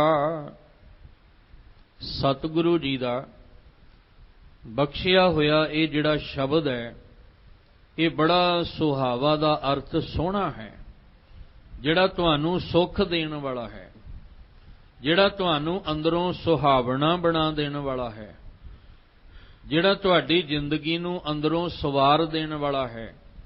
ਘੜੀਆ ਸ਼ਬਦ ਸੱਚੀ ਟਕਸਾਲ। ਤੁਸੀਂ ਆ ਸ਼ਬਦ ਦੀ ਟਕਸਾਲ ਵਿੱਚ ਘੜਨਾ ਹੈ। ਇਸ ਲਈ ਆ ਸ਼ਬਦ ਜਿਹੜਾ ਹੈ ਇਹ ਬੜਾ ਸੁੰਦਰ ਹੈ, ਕਿਉਂਕਿ ਗੁਰ ਕਾ ਸ਼ਬਦ ਰਤਨ ਹੈ ਹੀਰੇ ਜਿਤ ਜੜਾਓ। ਇਹ ਸ਼ਬਦ ਸੁਹਾਵਾ ਕਿਉਂ ਹੈ? ਕਿਉਂਕਿ ਇਹਦੇ ਵਿੱਚ ਸ਼ੁਭ ਗੁਣ ਜੜੇ ਹੋਏ ਨੇ, ਇਹਦੇ ਵਿੱਚ ਉਹ ਕੀਮਤੀ ਗੁਣ ਨੇ ਜਿਨ੍ਹਾਂ ਦਾ ਮੁੱਲ ਨਾ ਦਿੱਤਾ ਜਾ ਸਕਦਾ ਹੈ ਤੇ ਨਾ ਜਿਹਦਾ ਮੁੱਲ ਪਾਇਆ ਜਾ ਸਕਦਾ ਹੈ। ਇਹ ਉਹ ਕੀਮਤੀ ਰਤਨ ਹੈ ਜਿਹਦਾ ਮੁੱਲ ਦੱਸਿਆ ਹੀ ਨਹੀਂ ਜਾ ਸਕਦਾ, ਬਿਆਨ ਹੀ ਨਹੀਂ ਕੀਤਾ ਜਾ ਸਕਦਾ ਇਹਦੀ ਕੀਮਤ ਨੂੰ, ਕਿ ਕਿੰਨਾ ਵੱਡਮੁੱਲਾ ਸ਼ਬਦ ਹੈ। ਨਾ ਇਹਨੂੰ ਵੇਚਿਆ ਜਾ ਸਕਦਾ, ਨਾ ਖਰੀਦਿਆ ਜਾ ਸਕਦਾ ਹੈ। ਇਸ ਲਈ ਸਤਿਗੁਰੂ ਜੀ ਦਾ ਇਹ ਜਿਹੜਾ ਸ਼ਬਦ ਹੈ, ਇਹ ਕੀ ਹੈ? ਇਹ ਸੋਹਿਲਾ। ਇਹ ਕਹਿਣ ਲੱਗੇ ਇਹ ਤੁਹਾਨੂੰ ਆਤਮਿਕ ਆਨੰਦ ਦੇਣ ਵਾਲਾ ਹੈ। ਇਹਦੇ ਨਾਲ ਤੁਹਾਡਾ ਆਤਮਿਕ ਆਨੰਦ ਜਿਹੜਾ ਹੈ ਉਹ ਤੁਹਾਨੂੰ ਮਿਲੇਗਾ। ਤੇ ਅਸੀਂ ਤੇ ਹਜੇ ਮੂੰਹੋਂ ਹੀ ਬੋਲ ਰਹੇ ਹਾਂ ਨਾ, ਆਨੰਦ ਭਇਆ ਮੇਰੀ ਮਾਏ ਸਤਿਗੁਰੂ ਮੈਂ ਪਾਇਆ। ਸਿਰਫ ਮੁਖੋਂ ਬੋਲਣਾ ਹੀ ਹੋ ਰਿਹਾ ਹੈ, ਅਜੇ ਉਹ ਅਵਸਥਾ ਤੱਕ ਅੰਦਰ ਪਹੁੰਚੇ ਨਹੀਂ। ਜਿਹੜੇ ਪਹੁੰਚੇ ਹੋਣਗੇ ਮੁਬਾਰਕ ਹੈ। ਪਰ ਸਾਹਿਬ ਕਹਿੰਦੇ ਅਸਲ ਵਿੱਚ ਇਹ ਸ਼ਬਦ ਜਿਹੜਾ ਸੀ ਬੜਾ ਸੋਹਣਾ ਸ਼ਬਦ ਹੈ, ਇਹ ਆਤਮਿਕ ਆਨੰਦ ਦੇਣ ਵਾਲਾ ਹੈ। ਸ਼ਬਦੋ ਸੁਹਾਵਾ ਸਦਾ ਸੋਹਿਲਾ ਸਤਿਗੁਰੂ ਸੁਣਾਇਆ। ਜਿਹੜਾ ਸਤਿਗੁਰੂ ਨੇ ਤੁਹਾਨੂੰ ਸ਼ਬਦ ਸੁਣਾਇਆ ਹੈ, ਇਹ ਸ਼ਬਦ ਜਿਹੜਾ ਕਹਿਣ ਲੱਗੇ ਬਹੁਤ ਸੋਹਣਾ ਸ਼ੁਭ ਗੁਣਾਂ ਨਾਲ ਭਰਪੂਰ ਹੈ। ਇਹੀ ਤੁਹਾਨੂੰ ਆਤਮਿਕ ਆਨੰਦ ਦਾ ਰਸ ਦੇਣ ਵਾਲਾ ਹੈ, ਜਿਹੜਾ ਸਤਿਗੁਰੂ ਨੇ ਸੁਣਾਇਆ ਹੈ। ਫਿਰ ਬੇਨਤੀ ਕਰਾਂ, ਜਿਹੜੇ ਦੁਨੀਆ ਦੇ ਬੋਲ ਆਪਾਂ ਦੁਨੀਆ 'ਚ ਵੀ ਸੋਹਿਲੇ ਗਾਏ ਜਾ ਰਹੇ ਨੇ, ਖੁਸ਼ੀ ਵੇਲੇ ਹੋਰ ਗਾਏ ਜਾ ਰਹੇ ਨੇ, ਗਮ ਵੇਲੇ ਹੋਰ ਗਾਏ ਜਾ ਰਹੇ ਨੇ। ਦੁਨੀਆ ਵਿੱਚ ਵੀ ਘਰ ਘਰ ਸੋਹਿਲੇ ਗਾਏ ਜਾਂਦੇ, ਪਰ ਦੁਨੀਆ ਦੇ ਸੋਹਿਲੇ ਤੇ ਆ ਸ਼ਬਦ ਰੂਪੀ ਸੋਹਿਲਾ ਜਿਹੜਾ ਹੈ, ਇਹਦੇ ਵਿੱਚ ਜ਼ਮੀਨ ਆਸਮਾਨ ਦਾ ਫਰਕ ਹੈ। ਸਤਿਗੁਰੂ ਜੀ ਨੇ ਜਿਹੜਾ ਸਾਨੂੰ ਇਹ ਸ਼ਬਦ ਸੁਣਾਇਆ, ਫਿਰ ਬੇਨਤੀ ਕਰਾਂ, ਗੁਰੂ ਨਾਨਕ ਸਾਹਿਬ ਜੀ ਨੇ ਇਹ ਸ਼ਬਦ ਧੁਰੋਂ ਦਿੱਤਾ ਸਾਨੂੰ ਲਿਆ ਕੇ, ਕਿ ਇਹ ਧੁਰੋਂ ਆਇਆ ਸ਼ਬਦ ਹੈ। ਜੈਸੀ ਮੈਂ ਆਵੈ ਖਸਮ ਕੀ ਬਾਣੀ, ਇਹ ਖਸਮ ਦੀ ਬਾਣੀ ਜਿਵੇਂ ਆਈ ਹੈ। ਭਾਈ ਮਰਦਾਨਾ ਜੀ ਨੂੰ ਕਹਿਣਾ, ਮਰਦਾਨਾ ਜੀ ਰਬਾਬ ਵਜਾਓ, ਤਾਰ ਛੇੜੋ, ਬਾਣੀ ਆਈ ਹੈ। ਤੇ ਜਦੋਂ ਬਾਣੀ ਆਈ ਤਾਂ ਫਿਰ ਸਤਿਗੁਰੂ ਸੁਣਾਇਆ। ਜਦੋਂ ਸੁਣਾਇਆ, ਅੱਗੋਂ ਜਿਹਨੇ ਧਿਆਨ ਲਾ ਕੇ ਸੁਣ ਲਿਆ, ਉਹਦੇ ਅੰਦਰ ਆਤਮਿਕ ਆਨੰਦ ਰਸ ਬਣ ਗਿਆ। ਕਿੰਨੀ ਵਾਰ ਆਪਾਂ ਇਤਿਹਾਸ ਨੂੰ ਵਾਚ ਚੁੱਕੇ ਹਾਂ ਕਿ ਇੱਕੋ ਹੀ ਸੱਜਣ ਨੇ ਸ਼ਬਦ ਸੁਣਿਆ ਤੇ ਗੁਰੂ ਨਾਨਕ ਜੀ ਨੇ ਉਹਨੂੰ ਸੁਣਾਇਆ ਨਹੀਂ ਸੀ। ਅਸਲ ਵਿੱਚ ਗੁਰੂ ਨਾਨਕ ਜੀ ਤਾਂ ਭਾਈ ਮਰਦਾਨਾ ਜੀ ਨੂੰ ਲੈ ਕੇ ਸ਼ਬਦ ਗਾ ਰਹੇ ਨੇ, ਰਬਾਬ ਜਿਹੜੀ ਹੈ ਉਹ ਵੱਜ ਰਹੀ ਹੈ, ਤੇ ਸਤਿਗੁਰੂ ਜੀ ਬੜੇ ਪਿਆਰ ਨਾਲ ਰਬਾਬ ਦੀ ਧੁਨ ਦੇ ਆਧਾਰ ਤੇ ਸ਼ਬਦ ਨੂੰ ਗਾ ਰਹੇ ਨੇ। ਤੇ ਜਦੋਂ ਸਤਿਗੁਰੂ ਦਾ ਗਾਇਆ ਸ਼ਬਦ ਸੱਜਣ ਨੇ ਸੁਣਿਆ, ਔਰ ਸੁਣਦਿਆਂ ਸਾਰੀ ਅੰਦਰ ਆਤਮਿਕ ਆਨੰਦ ਰਸ ਬਣ ਗਿਆ। ਐਸਾ ਆਤਮਿਕ ਆਨੰਦ ਰਸ ਬਣ ਗਿਆ ਕਿ ਮੁੜ ਕੇ ਬਾਹਰ ਵੱਲ ਧਿਆਨ ਗਿਆ ਹੀ ਨਹੀਂ ਉਹਦਾ। ਚਰਨਾਂ ਵਿੱਚ ਆ ਕੇ, ਸਤਿਗੁਰੂ ਜੀ ਦੇ ਚਰਨਾਂ 'ਚ ਆ ਕੇ ਢਹਿ ਪਿਆ। ਇਸ ਲਈ ਕਹਿ ਰਹੇ ਨੇ ਕਿ ਆਹ ਜਿਹੜਾ ਸਤਿਗੁਰੂ ਨੇ ਤੁਹਾਨੂੰ ਸੁਣਾਇਆ ਹੈ, ਜਦੋਂ ਗੱਲ ਸੁਣਾਏ ਦੀ ਆਏਗੀ ਤੇ ਅਰਥ, ਜਿੱਥੇ ਆਪਾਂ ਸੋਹਿਲੇ ਦੇ ਅਰਥ ਆਤਮਿਕ ਆਨੰਦ ਦੇਣ ਵਾਲਾ ਕਰਨਾ ਹੈ, ਉੱਥੇ ਇਹਦੇ ਅਰਥ ਉਪਦੇਸ਼ ਵੀ ਹੋ ਜਾਣਾ ਹੈ, ਕਿ ਜਿਹੜਾ ਸਤਿਗੁਰੂ ਨੇ ਤੁਹਾਨੂੰ ਸ਼ਬਦ ਨਾਲ ਉਪਦੇਸ਼ ਸੁਣਾਇਆ ਹੈ, ਉਹ ਜਿਹੜਾ ਉਪਦੇਸ਼ ਹੈ ਉਹ ਤੁਹਾਨੂੰ ਸੁੱਖ ਦੇਣ ਵਾਲਾ ਹੈ। ਉਹ ਤੁਹਾਡੇ ਮਨ ਦੀ ਭਟਕਣਾ ਨੂੰ ਖਤਮ ਕਰਨ ਵਾਲਾ ਹੈ, ਤੁਹਾਡੇ ਅੰਦਰ ਦੀ ਬੇਚੈਨੀ ਨੂੰ ਖਤਮ ਕਰ ਦੇਗਾ। ਕਈ ਸਾਡੇ ਪਿਆਰ ਵਾਲੇ ਬੜੇ ਪਿਆਰ ਨਾਲ ਭਿੱਜ ਕੇ ਸ਼ਬਦ ਨੂੰ ਗਾਇਨ ਕਰਦੇ ਆ, ਬੜੇ ਟਿਕਾ ਦੇ ਵਿੱਚ ਸ਼ਬਦ ਨੂੰ ਜਿਹੜਾ ਉਹ ਗਾਇਨ ਕਰਦੇ ਆ, ਤੇ ਸੁਣਨ ਵਾਲੇ ਦਾ ਆਪਣੇ ਆਪ ਹੀ ਅੰਦਰ ਮਨ ਟਿਕ ਜਾਂਦਾ ਹੈ। ਮਨ ਵਿੱਚ ਬੜਾ ਟਿਕਾ, ਤੁਸੀਂ ਆਪ ਹੀ ਕਹਿੰਦੇ ਹੋ ਕਿ ਫਲਾਣੇ ਦੇ ਰੂਪ ਵਿੱਚ ਅਸੀਂ ਸ਼ਬਦ ਸੁਣਿਆ, ਉਹਨੇ ਬੜੇ ਪਿਆਰ ਨਾਲ ਭਿੱਜ ਕੇ ਗਾਇਆ, ਇੰਨੇ ਪਿਆਰ 'ਚ ਭਿੱਜ ਕੇ ਗਾਇਆ ਕਿ ਮਨ ਅੰਦਰ ਸ਼ਾਂਤ ਹੋ ਗਿਆ। ਸਾਡਾ ਧਿਆਨ ਹੀ ਹੋਰ ਪਾਸਿਓਂ ਹਟ ਗਿਆ, ਅੰਦਰ ਕੋਈ ਫੁਰਨਾ ਬਣਿਆ ਹੀ ਨਹੀਂ, ਇੰਨੇ ਪਿਆਰ ਵਿੱਚ ਭਿੱਜ ਕੇ ਗਾਇਆ ਗਿਆ, ਤੇ ਸੁਣਨ ਵਾਲੇ ਵਿੱਚ ਵੀ ਆਨੰਦ ਆਪੇ ਹੀ ਆਉਣਾ ਸੀ। ਇਸ ਲਈ ਸਾਹਿਬ ਕਹਿੰਦੇ, ਸ਼ਬਦੋ ਸੁਹਾਵਾ ਸਦਾ ਸੋਹਿਲਾ ਸਤਿਗੁਰੂ ਸੁਣਾਇਆ। ਜਿਹੜੇ ਸੱਚੇ ਗੁਰੂ ਨੇ, ਸੱਚ ਦਾ ਗਿਆਨ ਰੱਖਣ ਵਾਲੇ ਗੁਰੂ ਨੇ, ਸਤ ਨਾਲ ਜੁੜੇ ਹੋਏ ਗੁਰੂ ਨੇ, ਜਿਹੜਾ ਆ ਸ਼ਬਦ ਤੁਹਾਨੂੰ ਸੋਹਣਾ ਸ਼ਬਦ ਸੁਣਾਇਆ ਹੈ, ਇਹ ਤੁਹਾਡੇ ਅੰਦਰ ਆਤਮਿਕ ਆਨੰਦ ਦੇਣ ਵਾਲਾ ਹੈ। ਜੇ ਆਤਮਿਕ ਆਨੰਦ ਲੈਣਾ ਚਾਹੁੰਦੇ ਹਾਂ ਤਾਂ ਮਹਾਰਾਜ ਜੀ ਕਹਿੰਦੇ, ਜਿਹੜਾ ਸਤਿਗੁਰੂ ਤੁਹਾਨੂੰ ਸ਼ਬਦ ਸੁਣਾ ਰਹੇ ਨੇ ਨਾ, ਉਸ ਸ਼ਬਦ ਦੇ ਨਾਲ ਧਿਆਨ ਲਾ ਕੇ ਜੁੜਨਾ ਕਰੋ ਜੀ। ਇਹ ਤਿਨ ਕੈ ਮਨ ਵਸਿਆ, ਜਿਨ ਤੁਰਹੁ ਲਿਖਿਆ ਆਇਆ। ਹੁਣ ਇਹ ਸ਼ਬਦ ਸੁਣ ਤਾਂ ਸਾਰੇ ਹੀ ਰਹੇ ਨੇ, ਸਾਰੇ ਹੀ ਸੁਣ ਰਹੇ ਨੇ, ਸ਼ਬਦ ਗਾ ਵੀ ਸਾਰੇ ਹੀ ਰਹੇ ਨੇ, ਪਰ ਸਾਹਿਬ ਜੀ ਕਹਿੰਦੇ ਇਹ ਮਨ ਦੇ ਵਿੱਚ ਕਿਦੇ ਵਸਿਆ? ਜਿਹਦਾ ਧੁਰੋਂ ਹੀ ਜਿਹੜਾ ਸੀ ਮਸਤਕ ਤੇ ਲੇਖ ਲਿਖਿਆ, ਉਹਨੂੰ ਉਹਦੇ ਅੰਦਰ ਇਹ ਸ਼ਬਦ ਜਿਹੜਾ ਸੀ ਵਸ ਗਿਆ। ਥੋੜਾ ਜਿਹਾ ਸਮਝਣ ਦਾ ਯਤਨ ਕਰਨਾ। ਆਪ ਜੀ ਸੂਝਵਾਨ ਹੋ, ਗੁਰਬਾਣੀ ਦੀ ਸਮਝ ਰੱਖਣ ਵਾਲੇ ਹੋ। ਜੇ ਤਾਂ ਆਪਾਂ ਅਰਥ ਕਰੀਏ ਕਿ ਧੁਰੋਂ ਲਿਖਿਆ ਆਇਆ, ਜਿਹਦਾ ਧੁਰੋਂ ਹੀ ਲੇਖ ਲਿਖਿਆ ਜਿਹੜਾ ਸੀ ਆਇਆ, ਉਹਦੇ ਮਨ ਵਿੱਚ ਹੀ ਸ਼ਬਦ ਵਸਣਾ ਹੈ, ਤੇ ਫਿਰ ਅਸੀਂ ਹੋਕਾ ਕਿਉਂ ਦੇ ਰਹੇ ਹਾਂ? ਆਵੋ ਸਿੱਖ ਸਤਿਗੁਰੂ ਕੇ ਪਿਆਰਿਓ, ਗਾਵੋ ਸੱਚੀ ਬਾਣੀ। ਅਸੀਂ ਕਿਉਂ ਕਹਿ ਰਹੇ ਹਾਂ ਵੀ ਆਓ? ਸੰਗਤ ਵਿੱਚ ਆਇਆ ਕਰੋ, ਗੁਰਦੁਆਰੇ ਆਇਆ ਕਰੋ, ਬਾਣੀ ਦਾ ਅਭਿਆਸ ਕਰਿਆ ਕਰੋ, ਗੁਰਬਾਣੀ ਨਾਲ ਜੁੜੋ, ਕੱਚੀ ਬਾਣੀ ਦਾ ਪੱਲਾ ਛੱਡ ਕੇ ਸੱਚੀ ਬਾਣੀ ਦਾ ਆਸਰਾ ਲਓ। ਕਿਉਂ ਪ੍ਰੇਰਿਆ ਜਾ ਰਿਹਾ ਵੀ ਗੁਰੂ ਘਰ ਆਇਆ ਕਰੋ, ਗੁਰੂ ਦਰ ਆਇਆ ਕਰੋ, ਗੁਰਬਾਣੀ ਨਾਲ ਜੁੜਿਆ ਕਰੋ। ਕਿਉਂਕਿ ਜੇ ਆਹ ਪੰਕਤੀ ਦੇ ਅਰਥ ਕਰੀਏ ਕਿ ਜੇ ਧੁਰੋਂ ਲਿਖਿਆ ਹੋਏਗਾ ਤਾਂ ਹੀ ਆਵਾਂਗੇ, ਜੇ ਧੁਰੋਂ ਲਿਖਿਆ ਹੋਏਗਾ ਤਾਂ ਹੀ ਸ਼ਬਦ ਨਾਲ ਜੁੜ ਕੇ ਮਨ ਵਿੱਚ ਸ਼ਬਦ ਵਸਾਵਾਂਗੇ, ਤੇ ਜੇ ਉਹਨੇ ਧੁਰੋਂ ਲਿਖਿਆ ਹੀ ਨਹੀਂ ਅਸੀਂ ਕਿਵੇਂ ਆ ਜਾਈਏ, ਅਸੀਂ ਕਿਵੇਂ ਸ਼ਬਦ ਦੇ ਨਾਲ ਜੁੜ ਜਾਈਏ? ਫਿਰ ਤੇ ਅਸੀਂ ਆਪਣਾ ਪੱਲਾ ਛਡਾ ਕੇ ਪਾਸੇ ਹੋ ਜਾਾਂਗੇ ਵੀ ਜਿੱਦਨ ਉਹਨੇ ਸਾਨੂੰ ਗੁਰੂ ਦਰ ਤੇ ਸ਼ਬਦ ਨਾਲ ਜੋੜਨਾ ਹੋਇਆ ਜੋੜ ਦੇਗਾ। ਇਹ ਤੇ ਉਹਦੀ ਮਰਜ਼ੀ ਹੈ, ਜਦੋਂ ਜੋੜਨਾ ਹੋਇਆ ਜੋੜੇਗਾ। ਪਰ ਜੇ ਉਹਦੀ ਮਰਜ਼ੀ ਨਾਲ ਠੀਕ ਹੈ, ਕਿਰਪਾ ਮਾਲਕ ਦੀ ਹੋਣੀ ਹੈ, ਉਹਦੀ ਕਿਰਪਾ ਤੋਂ ਬਿਨਾਂ ਗੱਲ ਨਹੀਂ ਬਣਨੀ। ਪਰ ਸਾਹਿਬ ਇਹ ਵੀ ਦੇਖੀਏ ਕਿ ਸਾਨੂੰ ਮਾਲਕ ਨੇ ਮਨੁੱਖਾ ਜਨਮ ਕਿਉਂ ਦਿੱਤਾ ਹੈ, ਸਾਨੂੰ ਮਨੁੱਖਾ ਜਨਮ ਦੇ ਅੰਦਰ ਇਹ ਗੱਲਾਂ ਕਿਉਂ ਸਮਝਾਈਆਂ ਕਿ ਗੁਣ ਗੋਬਿੰਦ ਗਾਇਓ ਨਹੀਂ ਜਨਮ ਅਕਾਰਥ ਕੀਨ। ਅਸੀਂ ਤਾਂ ਕਹਾਂਗੇ ਜੇ ਧੁਰੋਂ ਹੀ ਨਹੀਂ ਲਿਖਿਆ ਤੇ ਅਸੀਂ ਕੀ ਕਰੀਏ? ਜੇ ਸਾਡਾ ਧੁਰ ਤੋਂ ਹੀ ਉਹਨੇ ਲੇਖ ਲਿਖਿਆ ਹੀ ਨਹੀਂ ਐਸਾ, ਫਿਰ ਅਸੀਂ ਕੀ ਕਰੀਏ? ਤੁਸੀਂ ਕਹਿੰਦੇ ਹੋ ਗੁਣ ਗੋਬਿੰਦ ਨਹੀਂ ਗਾਏ, ਜਨਮ ਅਕਾਰਥ ਬੇਅਰਥ ਗਵਾ ਲਿਆ। ਅਸੀਂ ਕੀ ਕਰੀਏ ਜਦੋਂ ਉਹਨੇ ਲਿਖਿਆ ਹੀ ਕੋਈ ਨਹੀਂ? ਇਹਦੀ ਵਿਚਾਰ ਨੂੰ ਥੋੜਾ ਜਿਹਾ ਸਮਝਣਾ ਪਏਗਾ, ਕਿਉਂਕਿ ਬਾਰ-ਬਾਰ ਅਸੀਂ ਤਕਰੀਬਨ ਰੋਜ਼ ਪੜ੍ਹਦੇ ਹੀ ਹਾਂ। ਮਹਾਰਾਜ ਕਹਿੰਦੇ ਭਈ ਪ੍ਰਾਪਤ ਮਨੁੱਖ ਦੇਹੁਰੀਆ, ਗੋਬਿੰਦ ਮਿਲਣ ਕੀ ਇਹ ਤੇਰੀ ਬਰੀਆ। ਤੈਨੂੰ ਮੌਕਾ ਦੇ ਦਿੱਤਾ ਹੈ ਗੋਬਿੰਦ ਨੂੰ ਮਿਲਣ ਦਾ, ਹੁਣ ਚੱਲਣਾ ਤੇ ਤੂੰ ਹੈ। ਤੈਨੂੰ ਇੱਕ ਮੌਕਾ ਦੇ ਦਿੱਤਾ, ਨਾਲ ਇਹ ਵੀ ਕਹਿ ਦਿੱਤਾ ਹੈ ਕਿ ਜਿਸ ਨੂੰ ਕਥਾ ਸੁਣਾਏ ਆਪਣੀ ਸੇ ਗੁਰਦੁਆਰੇ ਸੁਖ ਪਾਵੇ। ਤੈਨੂੰ ਇਹ ਵੀ ਸਮਝਾ ਦਿੱਤਾ ਕਿ ਗੁਰੂ ਦੁਆਰੇ ਆਏਗਾ ਤਾਂ ਤੈਨੂੰ ਉਹਦੀ ਕਥਾ ਜਿਹੜੀ ਹੈ ਸੁਣਨ ਨੂੰ ਮਿਲੇਗੀ ਤੇ ਸੁੱਖ ਦੀ ਪ੍ਰਾਪਤੀ ਹੋਏਗੀ। ਪਰ ਇੱਥੇ ਜੇ ਆਪਾਂ ਕਹੀਏ ਵੀ ਜੇ ਸਾਡੇ ਲਿਖਿਆ ਹੀ ਨਹੀਂ ਹੋਇਆ ਅਸੀਂ ਕਿਵੇਂ ਸ਼ਬਦ ਨਾਲ ਜੁੜ ਜਾਾਂਗੇ?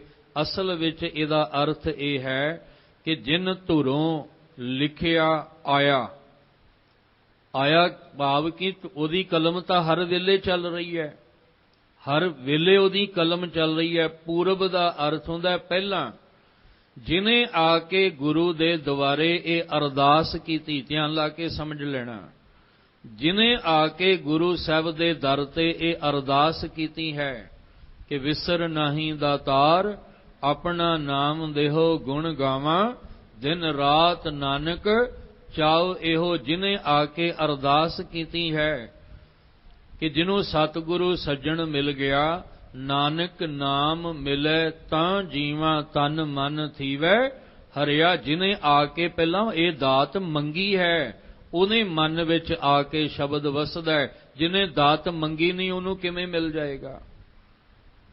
ਇਹ ਦਾਤ ਸਾਨੂੰ ਇੱਥੇ ਮੰਗਣੀ ਕਿਵੇਂ ਪਏਗੀ? ਹਮ ਭੀਖਕ ਭਿਖਾਰੀ ਤੇਰੇ ਤੂੰ ਨਿਜ ਪਤ ਹੈ ਦਾਤਾ, ਹੋ ਦਇਆਲ ਨਾਮ ਦੇਹੋ ਮੰਗਤ ਜਨ ਕੋ ਸਦਾ ਰਹੋ ਰੰਗ ਰਾਤਾ। ਇੱਥੇ ਆ ਕੇ ਜਿਨ੍ਹਾਂ ਨੇ ਪੂਰਬਲਾ ਸਮਾਂ, ਪੂਰਬਲਾ ਮਤਲਬ ਹੈ ਜਿਹੜਾ ਬੀਤ ਗਿਆ ਸਮਾਂ, ਰੋਜ਼ ਨਿਤ ਆ ਕੇ ਤੁਸੀਂ ਗੁਰੂ ਦੁਆਰੇ ਜੁੜ ਰਹੇ ਹੋ, ਔਰ ਨਿਤ ਆ ਕੇ ਭਾਵ ਕੱਲ ਪਰਸੋਂ ਮਹੀਨਾ ਸਾਲ ਜਦੋਂ ਦੇ ਵੀ ਤੁਸੀਂ ਆ ਕੇ ਜੁੜ ਰਹੇ ਹੋ, ਤੁਸੀਂ ਰੋਜ਼ ਆ ਕੇ ਅਰਦਾਸ ਕਰ ਰਹੇ ਹੋ, ਏਕ ਸ਼ਬਦ ਮੇਰੇ ਪ੍ਰਾਣ ਬਸਤ ਹੈ ਬਹੁੜ ਜਨਮ ਨਾ ਆਵਾਂ ਕਿਤੇ। ਆ ਸ਼ਬਦ ਹੀ ਮੇਰੇ ਮਨ ਵਿੱਚ ਵਸ ਜਾਏ। ਦਾਤਾ ਜੀ ਮੇਰੇ ਤੇ ਕਿਰਪਾ ਕਰੋ, ਸਤਿਗੁਰੂ ਜੀ ਮਿਹਰ ਕਰੋ, ਆ ਨਾਮ ਕਿਤੇ ਮੇਰੇ ਮਨ ਦੇ ਵਿੱਚ ਵਸ ਜਾਏ। ਜਿਨ੍ਹਾਂ ਨੇ ਅਰਦਾਸ ਕੀਤੀ ਸੀ ਫਿਰ ਉਸ ਮਾਲਕ ਦੀ ਧੁਰੋਂ ਕਿਰਪਾ ਹੋਈ, ਇਹ ਧੁਰ ਤੋਂ ਹੀ ਕਿਰਪਾ ਹੋਈ। ਜਿਨ੍ਹਾਂ ਨੇ ਧੁਰ ਅੱਗੇ ਅਰਦਾਸ ਕੀਤੀ, ਮਾਲਕ ਦੇ ਅੱਗੇ, ਜਿਨ੍ਹਾਂ ਨੇ ਪਰਮੇਸ਼ਵਰ ਅੱਗੇ ਅਰਜ਼ੋਈ ਕੀਤੀ, ਬੇਨਤੀ ਕੀਤੀ ਕਿ ਦਾਤਾ ਜੀ ਆਪਣੇ ਨਾਮ ਦੀ ਦਾਤ ਸਾਡੀ ਝੋਲੀ ਵਿੱਚ ਪਾਓ ਤਾਂ ਕਿ ਇਹ ਨਾਮ ਮੇਰੇ ਮਨ ਦੇ ਵਿੱਚ ਵਸ ਜਾਏ। ਸਾਹਿਬ ਕਹਿੰਦੇ ਨੇ ਜਿਨ ਧੁਰੋਂ ਲਿਖਿਆ ਆਇਆ। ਫਿਰ ਜਿਨ੍ਹਾਂ ਲਈ, ਜਿਨ੍ਹਾਂ ਨੇ ਬੇਨਤੀ ਕੀਤੀ, ਮੰਗੀ ਸੀ ਦਾਤ, ਉਹਨਾਂ ਦੀ ਫਿਰ ਇਹ ਦਾਤ ਧੁਰੋਂ ਲਿਖ ਕੇ ਆਈ। ਤੇ ਜਿਨ੍ਹਾਂ ਲਈ ਆਈ ਸੀ ਇਹ ਤਿੰਨ ਕੈ ਮਨ ਵਸਿਆ। ਆ ਸ਼ਬਦ ਫਿਰ ਉਹਨਾਂ ਦੇ ਮਨ ਵਿੱਚ ਵਸ ਗਿਆ, ਜਿਹੜਾ ਸਤਿਗੁਰੂ ਜੀ ਸੁਣਾ ਰਹੇ ਸਨ। ਹੁਣ ਗਾਉਣਾ ਤੇ ਸੁਣਨਾ ਸਭਨਾਂ ਦਾ ਹੋ ਰਿਹਾ ਹੈ, ਪਰ ਮੰਗ ਕੋਈ ਰਿਹਾ ਹੈ। ਫਾਰਮੈਲਿਟੀ ਤਾਂ ਸਾਰੇ ਹੀ ਕਰ ਰਹੇ ਨੇ। ਜਿਹੜਾ ਅਸੀਂ ਗੁਰੂ ਸਾਹਿਬ ਜੀ ਦੀ ਬਾਣੀ ਦਾ ਆਸਰਾ ਬਾਹਰੀ ਤਲ ਤੇ ਲੈ ਰਹੇ ਹਾਂ ਨਾ, ਉਹ ਫਾਰਮੈਲਿਟੀ ਤਾਂ ਸਾਰੇ ਹੀ ਕਰ ਰਹੇ ਨੇ, ਤਾਂ ਕਿ ਕੱਲ ਨੂੰ ਕੋਈ ਇਹ ਨਾ ਆਖੇ ਵੀ ਇਹਨੇ ਜੰਮਣ ਵੇਲੇ ਪਾਠ ਨਹੀਂ ਕਰਾਇਆ, ਇਹਨੇ ਮਰਨ ਵੇਲੇ ਪਾਠ ਨਹੀਂ ਕਰਾਇਆ, ਇਹਨੇ ਘਰ ਦੇ ਮਹੂਰਤ ਕਰਨ ਲਈ ਪਾਠ ਨਹੀਂ ਕਰਾਇਆ, ਇਹਨੇ ਦੁਕਾਨ ਨਵੀਂ ਬਣਾਈ ਸੀ, ਇਹਨੇ ਪਾਠ ਨਹੀਂ ਕਰਾਇਆ, ਤਾਂ ਕਿ ਲੋਕ ਇਹ ਨਾ ਆਖਣ ਵੀ ਇਹਨੇ ਸ਼ਬਦ ਗੁਰੂ ਦਾ ਆਸਰਾ ਨਹੀਂ ਲਿਆ ਹੈ। ਉਹ ਇੱਕ ਫਾਰਮੈਲਿਟੀ ਹੈ ਦੁਨੀਆ ਨੂੰ ਦਿਖਾਉਣ ਵਾਸਤੇ, ਪਰ ਇੱਕ ਅਵਸਥਾ ਉਹ ਹੈ ਜਿਹੜਾ ਅੰਦਰ ਮਨ ਵਿੱਚ ਨਾਮ ਵਸ ਜਾਏ, ਉਹਦੇ ਲਈ ਸਾਡੀ ਅਰਦਾਸ ਹੈ। ਜਿਨ੍ਹਾਂ ਨੇ ਇਹ ਅਰਦਾਸ ਕੀਤੀ ਕਿ ਆਹ ਜਿਹੜਾ ਪਵਿੱਤਰ ਸੋਹਣਾ ਸ਼ਬਦ ਹੈ, ਜਿਹੜਾ ਸ਼ੁਭ ਗੁਣਾਂ ਦੇ ਹੀਰੇ ਰਤਨ ਨਾਲ ਜੜਿਆ ਹੋਇਆ ਸ਼ਬਦ ਹੈ, ਸ਼ੁਭ ਗੁਣਾਂ ਨਾਲ ਭਰਪੂਰ, ਇਹ ਕਿਤੇ ਮੇਰੇ ਮਨ ਦੇ ਵਿੱਚ ਵਸ ਜਾਏ। ਜਿਹੜੇ ਗੁਰਬਾਣੀ ਦਾ ਅਭਿਆਸ ਕਰਨ ਤੋਂ ਪਹਿਲਾਂ ਇਹ ਅਰਦਾਸ ਕਰਕੇ ਪਾਠ ਕਰਦੇ ਨੇ ਕਿ ਮਹਾਰਾਜ ਜੀ ਸ਼ਬਦ ਦਾ ਅਭਿਆਸ ਕਰਨ ਲੱਗਾ। ਮੰਨ ਲਓ ਵੀ ਅੰਮ੍ਰਿਤ ਵੇਲੇ ਨਿਤਨੇਮ ਦੀਆਂ ਬਾਣੀਆਂ ਦਾ ਪਾਠ, ਸੰਧਿਆ ਵੇਲੇ ਸੋਧਰ ਦੀ ਬਾਣੀ ਦਾ ਪਾਠ, ਜਾਂ ਹਰ ਵੇਲੇ ਸੁਖਮਨੀ ਸਾਹਿਬ ਦਾ ਪਾਠ ਜਿਹੜਾ ਕਰਦੇ ਨੇ, ਉਹ ਇੱਕ ਅਰਦਾਸ ਕਰਦੇ ਨੇ ਕਿ ਕਿਨਕਾ ਏਕ ਜਿਸ ਜੀ ਬਸਾਵੇ ਤਾਂ ਕਿ ਮਹਿਮਾ ਗਨੀ ਨਾ ਆਵੇ। ਮਾਲਕ ਜੀ ਆ ਬਾਣੀ ਦਾ ਅਭਿਆਸ ਕਰਨ ਲੱਗਾ, ਕਿਰਪਾ ਕਰਿਓ ਇੱਕ ਕਿਣਕਾ ਹੀ ਮਨ ਵਿੱਚ ਵਸ ਜਾਏ, ਇੱਕ ਸ਼ਬਦ ਹੀ ਮੇਰੇ ਮਨ ਦੇ ਵਿੱਚ ਵਸ ਜਾਏ। ਫਿਰ ਜਿਨ੍ਹਾਂ ਨੇ ਅਰਦਾਸ ਕੀਤੀ, ਫਿਰ ਮਾਲਕ ਨੇ ਧੁਰੋਂ ਉਹਨਾਂ ਦੇ ਜੀਵਨ ਵਿੱਚ ਇਹ ਲਿਖਿਆ, ਇਹ ਬਖਸ਼ਿਸ਼ ਲਿਖ ਦਿੱਤੀ, ਤੇ ਜਿਨ੍ਹਾਂ ਦੇ ਮਨ ਵਿੱਚ ਧੁਰੋਂ ਹੀ ਬਖਸ਼ਿਸ਼ ਲਿਖ ਦਿੱਤੀ, ਇਹ ਤਿੰਨ ਕੈ ਮਨ ਵਸਿਆ। ਆ ਸ਼ਬਦ ਉਹਨਾਂ ਦੇ ਮਨ ਵਿੱਚ ਆ ਕੇ ਵਸਿਆ। ਸੇਵਕ ਸਿੱਖ ਪੂਜਣ ਸਭ ਆਵੇਂ, ਸਭ ਗਾਵੇਂ ਹਰ ਹਰ ਉੱਤਮ ਬਾਣੀ। ਗਾ ਤਾਂ ਸਾਰੇ ਹੀ ਰਹੇ ਨੇ, ਪਰ ਹਰ ਇੱਕ ਦਾ ਪ੍ਰਵਾਨ ਨਹੀਂ ਹੋ ਰਿਹਾ। ਪ੍ਰਵਾਨ ਉਹਨਾਂ ਦਾ ਹੋ ਰਿਹਾ ਜਿਨ੍ਹਾਂ ਨੇ ਭਾਵਨਾ ਦੇ ਨਾਲ ਉਹਨੂੰ ਗਾਇਆ, ਤੇ ਜਿਹੜੇ ਉਹਦੇ ਹੁਕਮ, ਉਹਦੀ ਰਜ਼ਾ ਦੇ ਵਿੱਚ ਤੁਰੇ। ਇਸ ਲਈ ਮਹਾਰਾਜ ਕਹਿੰਦੇ, ਜਿਨ ਧੁਰੋਂ ਲਿਖਿਆ ਆਇਆ, ਜਿਨ੍ਹਾਂ ਉੱਤੇ ਉਸ ਮਾਲਕ ਨੇ ਧੁਰੋਂ ਬਖਸ਼ਿਸ਼ ਕੀਤੀ ਹੈ, ਉਹਨਾਂ ਦੇ ਮਸਤਕ ਦੇ ਉੱਤੇ ਧੁਰੋਂ ਹੀ ਲੇਖ ਜਿਹੜਾ ਮਾਲਕ ਨੇ ਲਿਖਿਆ। ਫਿਰ ਬੇਨਤੀ ਕਰ ਰਿਹਾ ਕਿ ਸਾਡੇ ਕਰਮ ਦੇ ਆਧਾਰ ਤੇ ਹੀ ਲੇਖ ਬਣਦਾ ਹੈ, ਉਹ ਆਪਣੀ ਮਰਜ਼ੀ ਨਾਲ ਲੇਖ ਨਹੀਂ ਬਣਾਉਂਦਾ।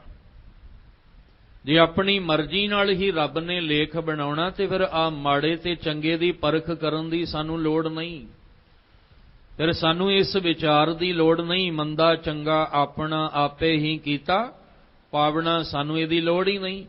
ਕਰਮੀ ਆਪੋ ਆਪਣੀ ਕੀ ਨੇੜੇ ਕਿ ਦੂਰ, ਇਹਦੀ ਵਿਚਾਰ ਦੀ ਸਾਨੂੰ ਲੋੜ ਹੀ ਨਹੀਂ। ਜੋ ਮੈਂ ਕੀਆ ਸੋ ਮੈਂ ਪਾਇਆ, ਦੋਸ਼ ਨਾ ਦੀਜੈ ਅਵਰ ਜਨਾਂ ਦੀ ਲੋੜ ਹੀ ਨਹੀਂ ਹੈ। ਜੇ ਲੇਖ ਉਹਨੇ ਆਪਣੀ ਮਰਜ਼ੀ ਨਾਲ ਹੀ ਲਿਖਣਾ, ਅਸਲ ਵਿੱਚ ਸਾਡੇ ਕਰਮ ਤੇ ਡਿਪੈਂਡ ਕਰਦਾ ਹੈ। ਅਸੀਂ ਜਿੱਦਾਂ ਦੀ ਸੋਚ ਰੱਖਾਂਗੇ, ਜਿੱਦਾਂ ਦਾ ਕਰਮ ਕਰਾਂਗੇ, ਉਸ ਤਰ੍ਹਾਂ ਦੀ ਹੀ ਉਹਦੀ ਕਲਮ ਚੱਲਣੀ ਹੈ। ਜੇ ਆਪਣੀ ਮਰਜ਼ੀ ਦੀ ਉਹਦੀ ਕਲਮ ਹੋਵੇ ਨਾ, ਤੇ ਫਿਰ ਕਿਉਂ ਕਹਿਣਾ ਪਿਆ ਕਿ ਜੇ ਤੂੰ ਅਕਲ ਲਤੀਫ ਕਾਲੇ ਲਿਖ ਨਾ ਲੇਖ, ਆਪ ਨੜੈ ਗਰੀਵਾਨ ਮੈਂ ਸਿਰ ਨੀਵਾ ਕਰ ਦੇ। ਇਹ ਕਿਉਂ ਕਹਿਣਾ ਪਿਆ? ਕਿਉਂਕਿ ਕਲਮ ਉਹਦੀ ਹੋਈ ਚੱਲਣੀ ਹੈ, ਚਲਾਉਣੀ ਅਸੀਂ ਹੈ ਵੀ ਮਾਲਕ ਜੀ ਮੈਂ ਆਹ ਕਰਮ ਕੀਤਾ ਤੇ ਇਸ ਮੁਤਾਬਕ ਤੁਸੀਂ ਕਲਮ ਚਲਾਉਣੀ ਹੈ। ਅਸੀਂ ਨਾਮ ਦੀ ਮੰਗ ਮੰਗਦੇ ਰਾਂਗੇ, ਅਸੀਂ ਸ਼ਬਦ ਅੰਦਰ ਵਸ ਜਾਏ ਦੀ ਮੰਗ ਮੰਗਦੇ ਰਾਂਗੇ। ਇੱਕ ਦਿਨ ਫਿਰ ਧੁਰੋਂ ਉਸ ਦੀ ਕਲਮ ਜਿਹੜੀ ਸਾਡੇ ਮਸਤਕ ਦੇ ਲੇਖ ਵਿੱਚ ਚੱਲੇਗੀ, ਜਿਹਦੇ ਨਾਲ ਇਹ ਸਾਡੇ ਮਨ ਵਿੱਚ ਸ਼ਬਦ ਆ ਕੇ ਵਸ ਜਾਏਗਾ। ਫਿਰ ਅਸੀਂ ਸ਼ਬਦ ਰਾਹੀਂ ਜਦੋਂ ਗਾਵਾਂਗੇ, ਇਹ ਸਾਡੇ ਲਈ ਸੋਹਿਲਾ ਬਣ ਜਾਏਗਾ, ਇਹ ਸਾਡੇ ਲਈ ਆਤਮਿਕ ਆਨੰਦ ਦਾ ਰਸ ਬਣ ਜਾਏਗਾ। ਇਸ ਲਈ ਜਿਨ੍ਹਾਂ ਨੇ ਇਹ ਮੰਗ ਮੰਗੀ ਮਾਲਕ ਦੇ ਦਰ ਤੇ ਨਾਮ ਦੀ, ਸ਼ਬਦ ਦੀ, ਉਹਨਾਂ ਦੇ ਅੰਦਰ ਮਨ ਵਿੱਚ ਇਹ ਫਿਰ ਸ਼ਬਦ ਆ ਕੇ ਵਸ ਜਾਂਦਾ ਹੈ। ਇੱਕ ਫਿਰ ਹੈ ਕਨੇਰੇ ਕਰਹਿ ਗੱਲਾਂ, ਗੱਲੀ ਕਿਨੈ ਨਾ ਪਾਇਆ। ਹੁਣ ਦੇਖੋ, ਪਹਿਲੀ ਵਿਚਾਰ ਇੱਥੇ ਆ ਕੇ ਕਲੀਅਰ ਹੋ ਗਈ ਕਿ ਜੇ उस मालक दी कलम उहदी मौज नाल चलनी है। ते फिर महाराज ने ये क्यों कहा भी कई ते गल्लां ही सनीरियां गल्लां ही करी जांदे आ ते गल्लां नाल नहीं ये आनंद मिलना, गल्लां नाल आत्मक आनंद रस नहीं मिलना। हुण कोई अपने मुख तो गुड़ गुड़ गुड़ गुड़ करी जाए ते की गुड़ दा स्वाद आ जाएगा? गुड़ दा स्वाद तो नहीं आएगा। वो तो उदों आएगा जदों जीव ते रख के उहदा स्वाद लएगा। कोई भी पदार्थ है जदों असीं कहीए भी बड़ा स्वाद है, बड़ा स्वाद है, बड़ा स्वाद है, पर स्वाद ते उदों आना जदों उहनूं चखांगे। असीं कहांगे गुरबाणी बड़ी मिठी है, बड़ी मिठी है, पर पता उदों लगेगा जदों इहदा अभ्यास करांगे। जिवें पहलां ही साहब ने जिक्र कीता आनंद आनंद सब को कहें, ये गल्लां नाल ते आनंद नहीं ना बनना। मैं घर बैठा होया अपने बैड उत्ते बैठा होया ही कई जावां आनंद आनंद आनंद नहीं गल बननी। वो गुरु दुआरे आके आनंद मिलना है जदों शब्द दी बख्शिश साडे ते होनी है। इसलिए महाराज जी कहंदे एक कके नूं सिहारी कई अनेकां, कहंदे अनेकां ही ऐसे ने फिर हैं कनेरे, जिहड़े कनेरे रूप विच फिर रहे ने, कर हैं गल्लां निरीआं मूँह तो गल्लां ही करदे ने, सिर्फ फोकियां गल्लां ही करदे ने, ना उहदा जस गाउंदे ने ना उहदे गुण गाउंदे ने, सिर्फ फोकियां गल्लां गल्लां विच ही आनंद बना दिंदे ने। गल्लां गल्लां दे विच ही वो रब नूं भी मिल लैंदे ने, गल्लां गल्लां विच रब दे घर दा रब्बी खजाना भी लैके आ जांदे ने। कबीर साहब जी ने कहा ना, हर जस सुनै ना हर गुण गावैं, बातन ही असमान गरावैं। कहंदे ना हरी दा जस सुणदे आ ना वाहिगुरू जी दे गुण गाउंदे आ, बातन ही असमान गरावैं, बस गल्लां गल्लां विच आसमान ही थल्ले ला लैंदे आ। कईयां दे कोल ज्ञान दीयां गल्लां बहुत ने। आ देखीदा एक अद ऐसा मिलिया, तुहानूं भी बहुत मिले होणगे। एक बंदा ऐसा मिलिया जिहड़ा रोज नशा करदा है, रोज कह लो कि रोज ही शराब पींदा है। ते पी के जदों वो दिमाग ते नशा चढ़दा है ना, ते गलियां 'च बैठा होया कदी इधर कपड़े उहदे मिट्टी नाल भरे हुंदे आ। ते जदों गल्लां करदा है ते ज्ञान दीयां इन्नियां डूंघियां गल्लां करदा भी रब इन्हें ही पा लिया जिवें किसी होर ने पाया ही नहीं हुंदा। ते जदों उहदी ज्ञान दीयां गल्लां सुणीदियां ने ते हैरान हो जाईदा भी सानूं ये गल्लां नहीं सानूं समझ आईयां ते ये नशा करके गल्लां करदा पिया। असल दे विच ओ गल्लां ही ने, बातन ही असमान गरावे वाली गल है। वो सिर्फ क्योंकि जे असल विच ज्ञान हुंदा ते नशे वाले पासे ना जांदा। जे ज्ञान दीयां गल्लां कर रहा है ते वो ज्ञान नूं जे समझिया हुंदा अंदरों ते फिर ये नशा उन्हें करना ही कोई नहीं सी। जिन्हें मत नूं अंदरों खत्म कर देना, वो मत नूं खत्म कर देण वाला नशा उन्हें कदी पीना ही नहीं सी उस मुख तो जिस मुख तो ज्ञान दीयां गल्लां कर रहा। इहदा मतलब ये सिर्फ निरीआं गल्लां ही करन वाला है, असल विच अंदरों ज्ञान नहीं होया। क्योंकि ज्ञान दे भी कई तरीके ने ना। एक अनुभवी ज्ञान हुंदा है, एक पढ़ के ज्ञान, जिहड़ा सुन के ज्ञान आउणा, पढ़ के ज्ञान आउणा, पढ़िया होया होर सुनिया होया होर। एक है अनुभवी ज्ञान जिन्हों अंदरों अनुभव किया गया। जिन्हें अनुभवी ज्ञान हासिल किया वो आत्मक आनंद रस तक पहुंचिया है। नहीं तो फिर साहब जी कहते कई गल्लां बड़ियां करते ने, बड़े सोहले जिहड़े आ वो गाउंदे ने, बड़ा वो रस बनाउंदे ने, पर असल विच गल्ली किने ना पाया। इन्हां विचों गल्लां करन वालियां विचों किसे ने उन्होंने पाया नहीं। किनूं? आत्मक आनंद दे रस नूं। वो सिर्फ गल्लां ही करन वाले ने, ना उन्होंने कदे नितनेम विच जुड़े, ना अमृत वेला संभालिया, ना कदे गुरु दर आए, ना संगत विच आके कदे जुड़िया। गल्लां जिन्नी मर्जी करा लो, पर महाराज कहंदे गल्ली जोग ना होई। गल्लां नाल जोग नहीं जे बनना आनंद दे रस नाल, जां निरंकार दे नाल जे जोग बनाउणा है, जे उहदे नाल संबंध बनाउणा है ते निरीआं गल्लां नाल नहीं बनना, रीस करके नहीं बनना। हुण मैं धर्म दा पहरावा पा के ਧਰਮ ਦਾ ਚੋਲਾ ਪਾ ਕੇ ਤੇ ਬੈਠ ਕੇ ਕਵਾਂ ਵੀ ਬੜਾ ਆਨੰਦ ਹੈ, ਬੜਾ ਆਨੰਦ ਹੈ, ਤੇ ਮਹਾਰਾਜ ਕਹਿੰਦੇ ਕੱਲਾ ਧਰਮ ਦਾ ਚੋਲਾ ਪਾ ਕੇ ਆਨੰਦ ਨਹੀਂ ਬਣਨਾ, ਕੱਲਾ ਧਰਮ ਦਾ ਪਹਿਰਾਵਾ ਪਾ ਕੇ ਨਹੀਂ ਆਨੰਦ ਬਣਨਾ। ਸੁਣ ਗੱਲਾਂ ਆਕਾਸ਼ ਕੀ ਕੀਟਾਂ ਆਈ ਰੀਸ, ਨਾਨਕ ਨਦਰੀ ਪਾਈਐ ਕੂੜੀ ਕੂੜੈ ਠੀਸ। ਮਹਾਰਾਜ ਕਹਿੰਦੇ ਉਹਦੀ ਨਦਰ ਵੀ ਚਾਹੀਦੀ ਹੈ, ਪਹਿਲਾਂ ਅਭਿਆਸ ਕਰ ਤੇ ਉਹਦੀ ਨਦਰ, ਉਹਦੀ ਮਿਹਰ ਦਾ ਪਾਤਰ ਬਣ। ਜੇ ਭੋਜਨ ਦਾ ਰਸ ਲੈਣਾ ਤੇ ਪਹਿਲਾਂ ਭੋਜਨ ਵਾਸਤੇ ਕਿਸਾਨ ਕਿੰਨੀ ਮਿਹਨਤ ਕਰਕੇ ਅੰਨ ਅਨਾਜ ਬੀਜਦਾ, ਫਿਰ ਕਿੰਨੀ ਮਿਹਨਤ ਕਰਕੇ ਉਸ ਅਨਾਜ ਨੂੰ ਉਹ ਇਕੱਠਾ ਕਰਦਾ, ਫਿਰ ਉਹ ਜਾ ਕੇ ਉਹਨੂੰ ਪੀਸਦਾ, ਪੀਸਣ ਤੋਂ ਬਾਅਦ ਜਾ ਕੇ ਫਿਰ ਉਹਨੂੰ ਗੁੰਨਿਆ ਜਾਂਦਾ, ਫਿਰ ਉਹਨੂੰ ਗੁੰਨਣ ਤੋਂ ਬਾਅਦ ਤਵੇ ਤੇ ਤਪਾਇਆ ਜਾਂਦਾ, ਫਿਰ ਜਾ ਕੇ ਕਿਤੇ ਉਹ ਖਾਣ ਦੇ ਕਾਬਲ ਹੁੰਦਾ, ਫਿਰ ਜਾ ਕੇ ਉਹਦਾ ਸਵਾਦ, ਉਹਦਾ ਰਸ ਆਉਂਦਾ ਹੈ। ਇਸ ਲਈ ਪਹਿਲਾਂ ਸਾਨੂੰ ਉਦਮ ਕਰਨਾ ਪੈਣਾ ਹੈ, ਅੰਮ੍ਰਿਤ ਵੇਲਾ ਸੰਭਾਲਣਾ ਪੈਣਾ ਹੈ, ਨਿਤਨੇਮ ਦੀ ਬਾਣੀਆਂ ਦਾ ਅਭਿਆਸ ਕਰਨਾ ਪੈਣਾ ਹੈ, ਗੁਰੂ ਦੁਆਰੇ ਆਉਣਾ ਪੈਣਾ ਹੈ, ਫਿਰ ਜਾ ਕੇ ਕਿਤੇ ਇਸ ਆਤਮਿਕ ਆਨੰਦ ਦੇ ਰਸ ਨੇ ਬਣਨਾ। ਇਹ ਨਿਰੀਆਂ ਗੱਲਾਂ ਨਾਲ ਗੱਲ ਨਹੀਂ ਬਣਨੀ। ਗੱਲਾਂ ਵਾਲੇ ਤੇ ਕਨੇਰੇ ਨੇ ਦੁਨੀਆ ਵਿੱਚ।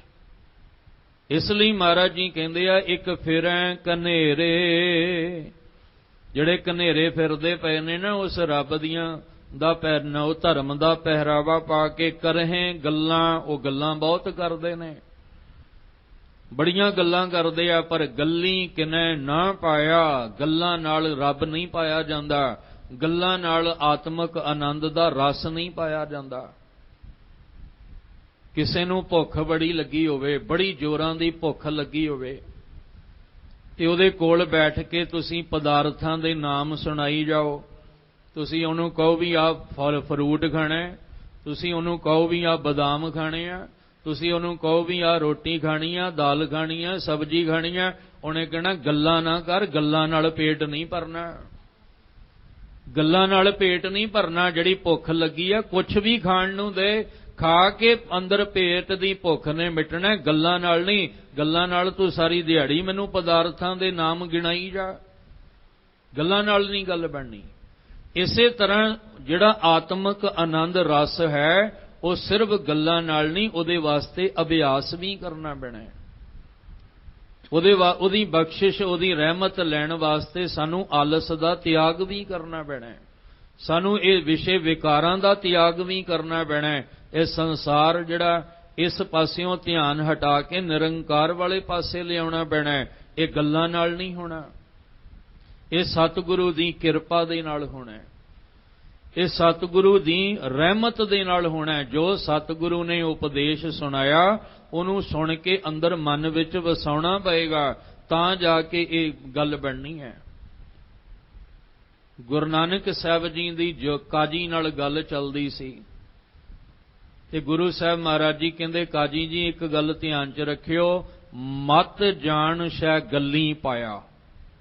ਮਤ ਜਾਣ, ਮਤਾ ਤੂੰ ਸਮਝੀ ਵੀ ਮੈਂ ਗੱਲਾਂ ਨਾਲ ਖੁਦਾ ਪਾ ਲਿਆ, ਮਤ ਜਾਣ ਸ਼ੈ ਗੱਲੀ ਪਾਇਆ। ਉਹ ਜਿਹੜਾ ਸ਼ਉ ਹੈ ਨਾ ਪਰਮਾਤਮਾ, ਖੁਦਾ, ਉਹ ਰੱਬ, ਉਹ ਗੱਲਾਂ ਨਾਲ ਨਹੀਂ ਪਾਇਆ ਜਾਣਾ, ਉਹਦੇ ਵਾਸਤੇ ਉਹਦਾ ਅਭਿਆਸ ਕਰਨਾ ਪੈਣਾ ਹੈ। ਜਪਜੀ ਸਾਹਿਬ ਜੀ ਦੀ ਬਾਣੀ ਵਿੱਚੋਂ ਤੁਹਾਡੇ ਨਾਲ ਬੜੀ ਵਾਰ ਵਿਚਾਰਾਂ ਦੀ ਸਾਂਝ ਪੈ ਚੁੱਕੀ ਹੈ, ਔਰ ਪਾਉਂਦੇ ਰਹਿਣਾ ਜਿੰਨਾ ਚਿਰ ਅੰਦਰ ਇਹ ਬਖਸ਼ਿਸ਼ ਸਾਡੇ ਬਣ ਨਹੀਂ ਜਾਂਦੀ। ਅਸੀਂ ਰੋਜ਼ ਅਰਦਾਸ ਕਰੀਏ, ਮਾਲਕ ਜੀ ਸਾਡੇ ਤੇ ਮਿਹਰ ਕਰੋ, ਆਪਣੇ ਵੱਲੋਂ ਤੇ ਜੋ ਭਟਾਵਾਂ ਲਿਆਉਣੀਆਂ ਸੀ ਲੈ ਆਏ ਆ, ਜਿੰਨੀ ਜਿੰਨੀ ਸਾਡੀ ਸਮਰੱਥਾ ਸੀ, ਮਾਇਆਵੀ ਤਲ ਤੇ ਸਾਡੇ ਕੋਲ ਜਿੰਨੀ ਸਮਰੱਥਾ ਸੀ, ਕੋਈ ਥੋੜਾ ਕੋਈ ਬਹੁਤਾ, ਜਿੰਨੀ ਸਮਰੱਥਾ ਸੀ ਲੈ ਆਏ ਆ। ਪਰ ਹੁਣ ਇਹ ਦੱਸੋ ਵੀ ਹੋਰ ਅੱਗੇ ਕੀ ਧਰੀਏ ਆਪਾਂ, ਜਿਹਦੇ ਨਾਲ ਆਤਮਿਕ ਆਨੰਦ ਰਸ ਬਣ ਜਾਏ। ਆ ਮਾਇਆਵੀ ਪਦਾਰਥਾਂ ਦੇ ਨਾਲ ਹੀ ਸਿਰਫ ਆਤਮਿਕ ਆਨੰਦ ਰਸ ਨਹੀਂ ਹੈ। ਇਸ ਲਈ ਮਹਾਰਾਜ ਜੀ ਦੱਸੋ ਸਾਡੇ ਤੇ ਕਿਰਪਾ ਕਰੋ, ਫੇਰ ਕਹਿ ਅੱਗੇ ਰੱਖੀਐ ਜਿਤ ਦਿਸੈ, ਦਰਬਾਰ ਮੂੰਹੋਂ ਕਹਿ ਬੋਲਣ ਬੋਲੀਐ ਜਿਤ ਸੁਣ ਧਰੇ ਪਿਆਰ। ਤੇ ਮਹਾਰਾਜ ਕਹਿੰਦੇ ਅੰਮ੍ਰਿਤ ਵੇਲਾ ਸੱਚ ਨਾਉ ਵਡਿਆਈ, ਵਿਚਾਰ ਕਰਮੀ ਆਵੇ ਕਪੜਾ ਨਜ਼ਰੀ, ਮੋਖ ਦੁਆਰ। ਤੈਨੂੰ ਆਹ ਚੀਜ਼ ਜਿਹੜੀ ਹੈ ਅਪਣਾਉਣੀ ਪਏਗੀ, ਫਿਰ ਗੱਲਾਂ ਨਾਲ ਗੱਲ ਨਹੀਂ ਬਣਨੀ।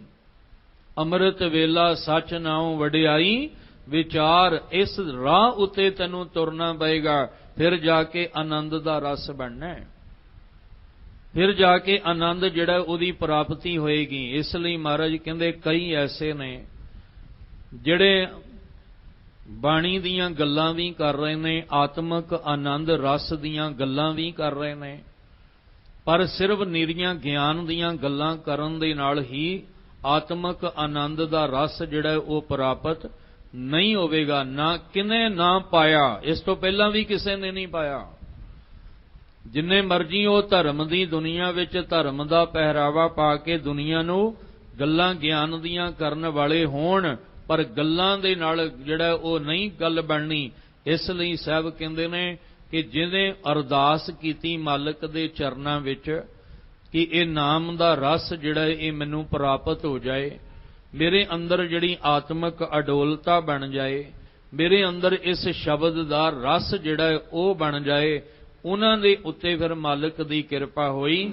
ਨਹੀਂ ਤਾਂ ਬਥੇਰੇ ਨੇ ਦੁਨੀਆ ਦੇ ਵਿੱਚ ਜਿਹੜੇ ਨਿਰੀਆਂ ਗੱਲਾਂ ਕਰਨ ਵਾਲੇ ਹੀ ਗੱਲਾਂ ਕਰਦੇ ਰਹਿ ਜਾਂਦੇ ਨੇ, ਪਰ ਉਹਨਾਂ ਦੇ ਮਨ ਵਿੱਚ ਆਤਮਿਕ ਆਨੰਦ ਦੇਣ ਵਾਲਾ ਰਸ ਜਿਹੜਾ ਉਹ ਪੈਦਾ ਨਹੀਂ ਹੁੰਦਾ ਹੈ। ਕਹਿ ਨਾਨਕ ਸ਼ਬਦ ਸੋਹਿਲਾ, ਸਤ ਗੁਰੂ ਸੁਣਾਇਆ। ਇਸ ਲਈ ਗੁਰੂ ਅਮਰਦਾਸ ਮਹਾਰਾਜ ਜੀ ਕਹਿ ਰਹੇ ਨੇ, ਹੁਣ ਇਹ ਸਾਰੀਆਂ ਗੱਲਾਂ ਗੁਰੂ ਅਮਰਦਾਸ ਜੀ ਕਿਉਂ ਕਹਿ ਰਹੇ ਆ? ਕਿਉਂਕਿ ਉਹਨਾਂ ਨੇ ਆਪਣੇ ਪਿੰਡੇ ਤੇ ਬਹੁਤ ਕੁਝ ਹੰਢਾਇਆ ਹੈ। ਉਹਨਾਂ ਨੇ ਆਪਣੀ ਜ਼ਿੰਦਗੀ ਦੇ ਅੰਦਰ 60-62 ਸਾਲ ਦੀ ਉਮਰ ਤੱਕ ਬੜਾ ਕੁਝ ਉਹਨਾਂ ਨੇ ਦੁਨੀਆ ਦੇ ਵਿੱਚ ਵੇਖਿਆ ਹੈ। ਬਾਹਰ ਦੀਆਂ ਯਾਤਰਾਵਾਂ ਕਰਕੇ ਵੀ ਵੇਖ ਲਿਆ, ਧਰਮ ਦੇ ਕਰਮ ਕਰਕੇ ਵੀ ਵੇਖ ਲਿਆ, ਧਰਮ ਦੇ ਅਡੰਬਰ ਰਚ ਕੇ ਵੀ ਜਿਹੜੇ ਆ ਉਹ ਵੇਖ ਲਿਆ। ਪਰ ਬਾਹਰ ਦੇ ਯਾਤਰਾਵਾਂ ਨਾਲ ਤੇ ਬਾਹਰ ਦੇ ਧਰਮ ਦੇ ਕਰਮ ਕਰਕੇ ਅਡੰਬਰ ਰਚ ਕੇ ਵੀ ਵੇਖ ਲਏ, ਪਰ ਜਿਹੜਾ ਆਤਮਿਕ ਆਨੰਦ ਦੇਣ ਵਾਲਾ ਰਸ ਸੀ ਨਾ, ਉਹ ਆਤਮਿਕ ਆਨੰਦ ਦੇਣ ਦਾ ਰਸ ਨਹੀਂ ਮਿਲਿਆ। ਕਦੋਂ ਮਿਲਿਆ? ਜਦੋਂ ਸਤਿਗੁਰੂ ਦੇ ਚਰਨਾਂ ਦੇ ਵਿੱਚ ਆਏ ਨੇ, ਜਦੋਂ ਸਮਰੱਥ ਸਤਿਗੁਰੂ ਦੇ ਦਰ ਤੇ ਆਉਣਾ ਜਿਹੜਾ ਸੀ ਉਹ ਨਸੀਬ ਹੋਇਆ। ਭਾਵ ਰੱਬੀ ਜੋਤ ਗੁਰੂ ਨਾਨਕ ਸਾਹਿਬ ਦੇ ਘਰ ਦੇ ਮਾਲਕ ਗੁਰੂ ਅੰਗਦ ਦੇ ਮਹਾਰਾਜ ਦੇ ਦਰ ਤੇ ਆਏ।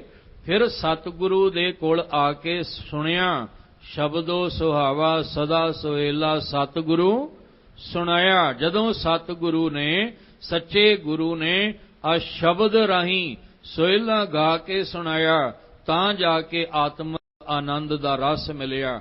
ਤੇ ਜਦੋਂ ਆਪ ਆਪਣੇ ਜੀਵਨ ਅੰਦਰ ਪ੍ਰੈਕਟੀਕਲ ਰੂਪ ਦੇ ਵਿੱਚ ਆਤਮਿਕ ਆਨੰਦ ਦਾ ਰਸ ਮਾਣਿਆ, ਫਿਰ ਦੁਨੀਆ ਨੂੰ ਸਮਝਾਉਂਦੇ ਆ ਕਿ ਨਿਰੀਆਂ ਗੱਲਾਂ ਨਾ ਕਰਦੇ ਰਹਿ ਜਿਓ, ਧਰਮ ਦੇ ਕਰਮ ਨਾ ਕਰਦੇ ਰਹਿ ਜਿਓ, ਐਵੇਂ ਨਿਰੀਆਂ ਬਾਹਰ ਦੀਆਂ ਗੱਲਾਂ ਕਰਕੇ ਹੀ ਜਿਹੜਾ ਉਹ ਗੱਲਾਂ ਦੀ ਖੱਟੀ ਨਾ ਖੱਟਦੇ ਰਹਿ ਜਿਓ, ਨਹੀਂ ਤੇ ਅੰਦਰੋਂ ਭਾਂਡਾ ਖਾਲੀ ਰਹਿ ਜਾਏਗਾ। ਸਤਿਗੁਰੂ ਦੇ ਦੁਆਰੇ ਆਓ, ਆ ਕੇ ਸਤਿਗੁਰੂ ਜੋ ਸੁਣਾ ਰਹੇ ਨੇ ਉਹਨੂੰ ਧਿਆਨ ਲਾ ਕੇ ਸੁਣੋ, ਸੁਣ ਕੇ ਉਹਦੇ ਤੇ ਅਮਲ ਕਰੋਗੇ ਤਾਂ ਜਾ ਕੇ ਆਤਮਿਕ ਆਨੰਦ ਰਸ ਹੈ।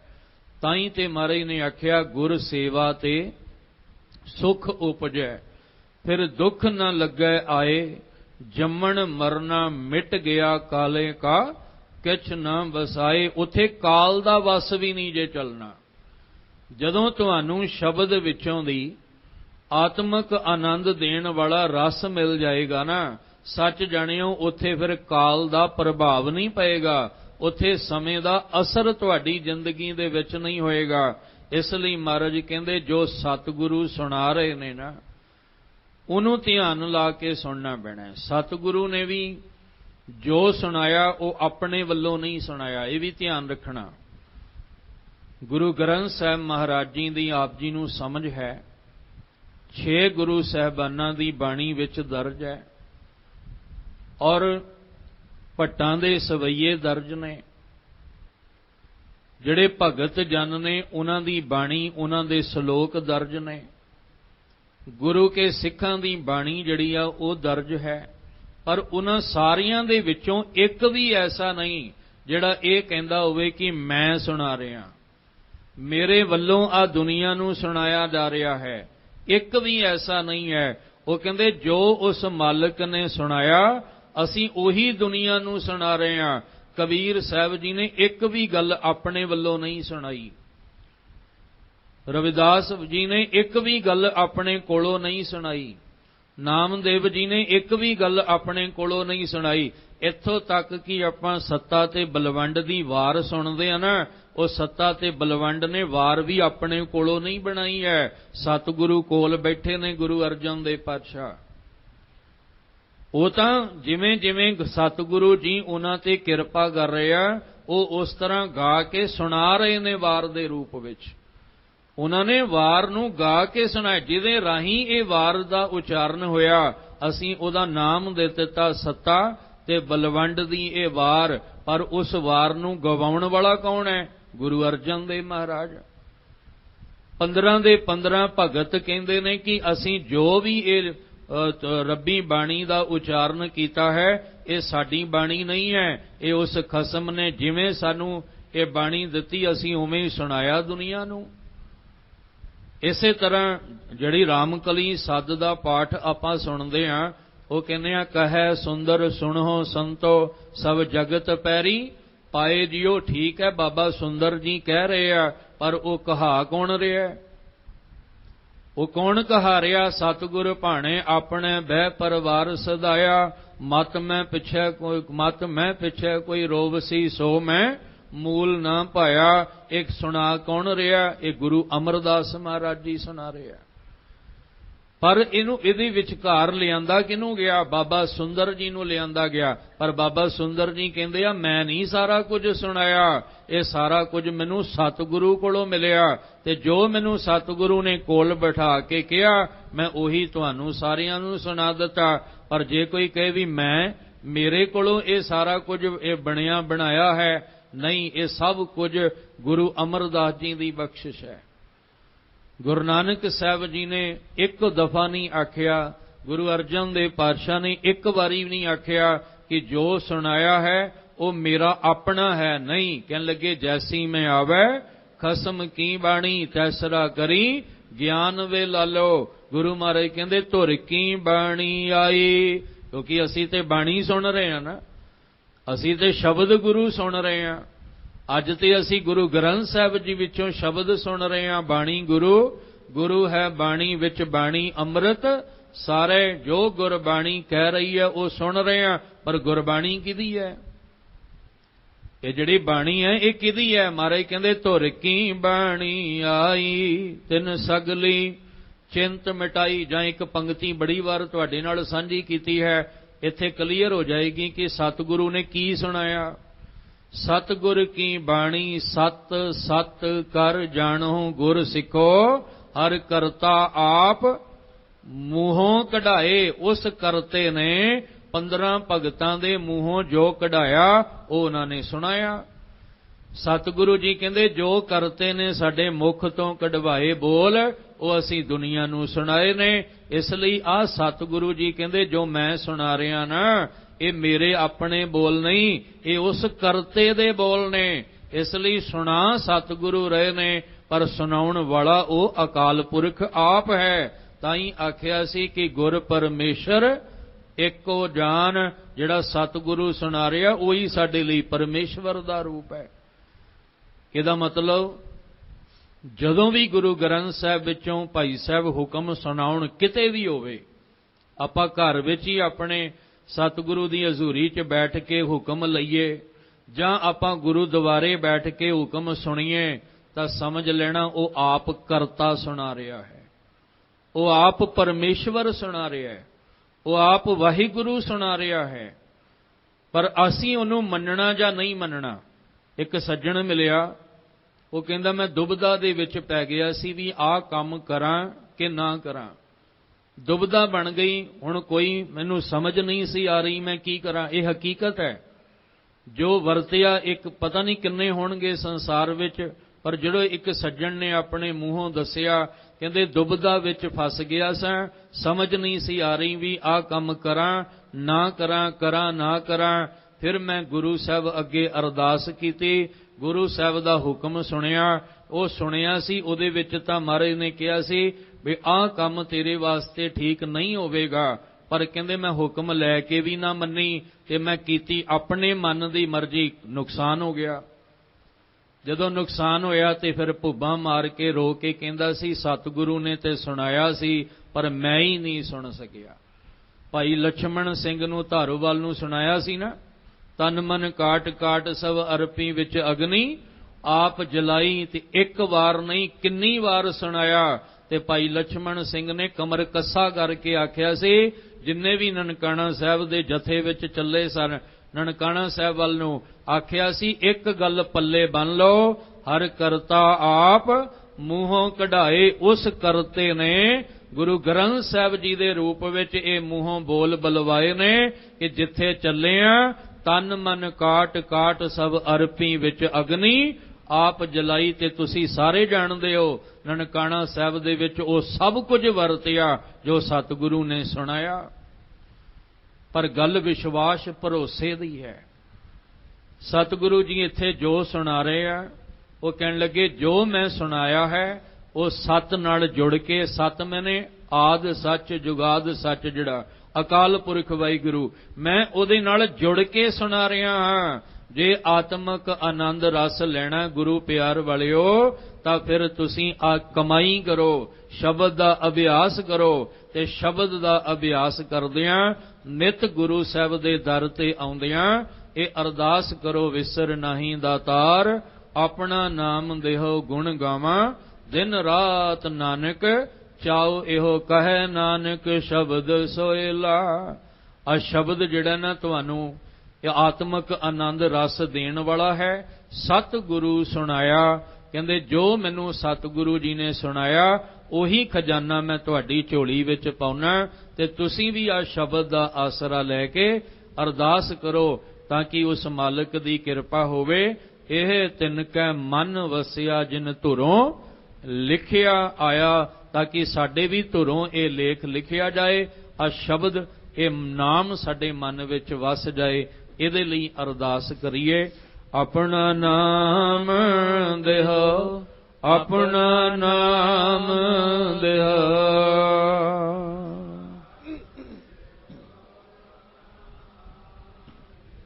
ਆਪਣਾ ਨਾਮ ਦੇਹੋ ਆਪਣਾ ਨਾਮ ਦੇਹੋ,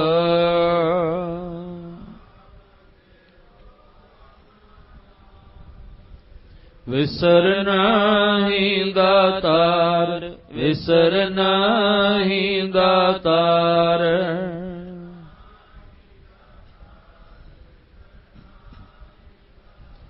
ਆਪਣਾ ਨਾਮ ਦੇਹੋ ਆਪਣਾ ਨਾਮ ਦੇਹੋ,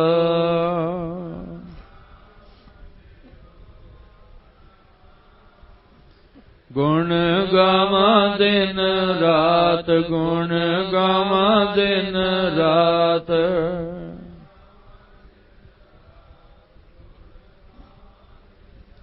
ਨਾਨਕ ਚਾਉ ਇਹੋ ਨਾਨਕ ਚਾਉ ਇਹੋ,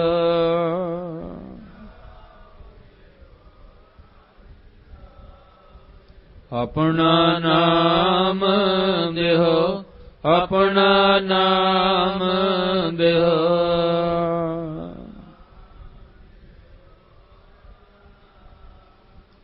ਇਹ ਅਰਦਾਸ ਕਰੀਏ ਸਤਿਗੁਰੂ ਜੀ ਦੇ ਚਰਨਾਂ ਵਿੱਚ ਜੁੜ ਕੇ, ਕਿਉਂਕਿ ਇਹ ਸ਼ਬਦ ਆਤਮਕ ਆਨੰਦ ਰਸ ਦੇਣ ਵਾਲਾ ਹੈ। ਇਹਨੂੰ ਆਪਾਂ ਸਿਫਤੋ ਸਲਾਹ ਦੇ ਵਿੱਚ ਇਸ ਸ਼ਬਦ ਨੂੰ ਗਾਈਏ ਇਸ ਤਰੀਕੇ ਦੇ ਨਾਲ ਕਿ ਇਹ ਨਾਮ ਇਹ ਸ਼ਬਦ ਸਾਡੇ ਮਨ ਵਿੱਚ ਵਸ ਜਾਏ, ਜਿਹਦੇ ਨਾਲ ਲੋਕ ਸੁਖੀਏ ਪਰਲੋਕ ਸੁਹੇਲੇ ਨਾਨਕ ਹਰਿ ਪ੍ਰਭ ਆਪੇ ਮੇਲੇ ਜੀਵਨ ਬਣ ਸਕੇ। ਅੱਜ ਦੀ ਵਿਚਾਰ ਕਰਦਿਆਂ ਬੇਅੰਤ ਭੁੱਲਾਂ ਹੋਈਆਂ ਨੇ ਸਤਿਗੁਰੂ ਬਖਸ਼ ਦੇਣ, ਅੱਗੇ ਤੋਂ ਮਿਹਰ ਦਾ ਹੱਥ ਰੱਖਣ, ਤੁਹਾਨੂੰ ਸਾਰਿਆਂ ਨੂੰ ਚੜ੍ਹਦੀ ਕਲਾ ਤੰਦਰੁਸਤੀ ਵਾਲਾ ਜੀਵਨ ਬਖਸ਼ਣ ਜੀ। ਗੁਰੂ ਅਮਰਦਾਸ ਪਾਤਸ਼ਾਹ ਦੇ ਪਾਵਨ ਬਚਨ ਆਪਣੇ ਹਿਰਦੇ ਵਿੱਚ ਵਸਾ ਲਈਏ ਜੀ। ਇੱਕ ਫਿਰ ਹੈ ਕਨੇਰੇ ਕਰਹਿ ਗੱਲਾਂ, ਗੱਲੀ ਕਿਨੈ ਨਾ ਪਾਇਆ, ਕਹਿ ਨਾਨਕ ਸ਼ਬਦ ਸੋਹਿਲਾ ਸਤਿ ਗੁਰੂ ਸੁਣਾਇਆ।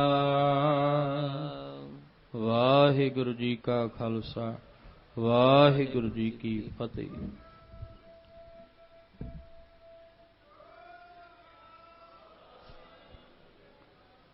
ਰਾਮ ਕਲੀ ਮਹੱਲਾ ਤੀਜਾ। ਆਨੰਦ ਇੱਕ ਓੰਕਾਰ ਸਤਿ ਗੁਰ ਪ੍ਰਸਾਦ।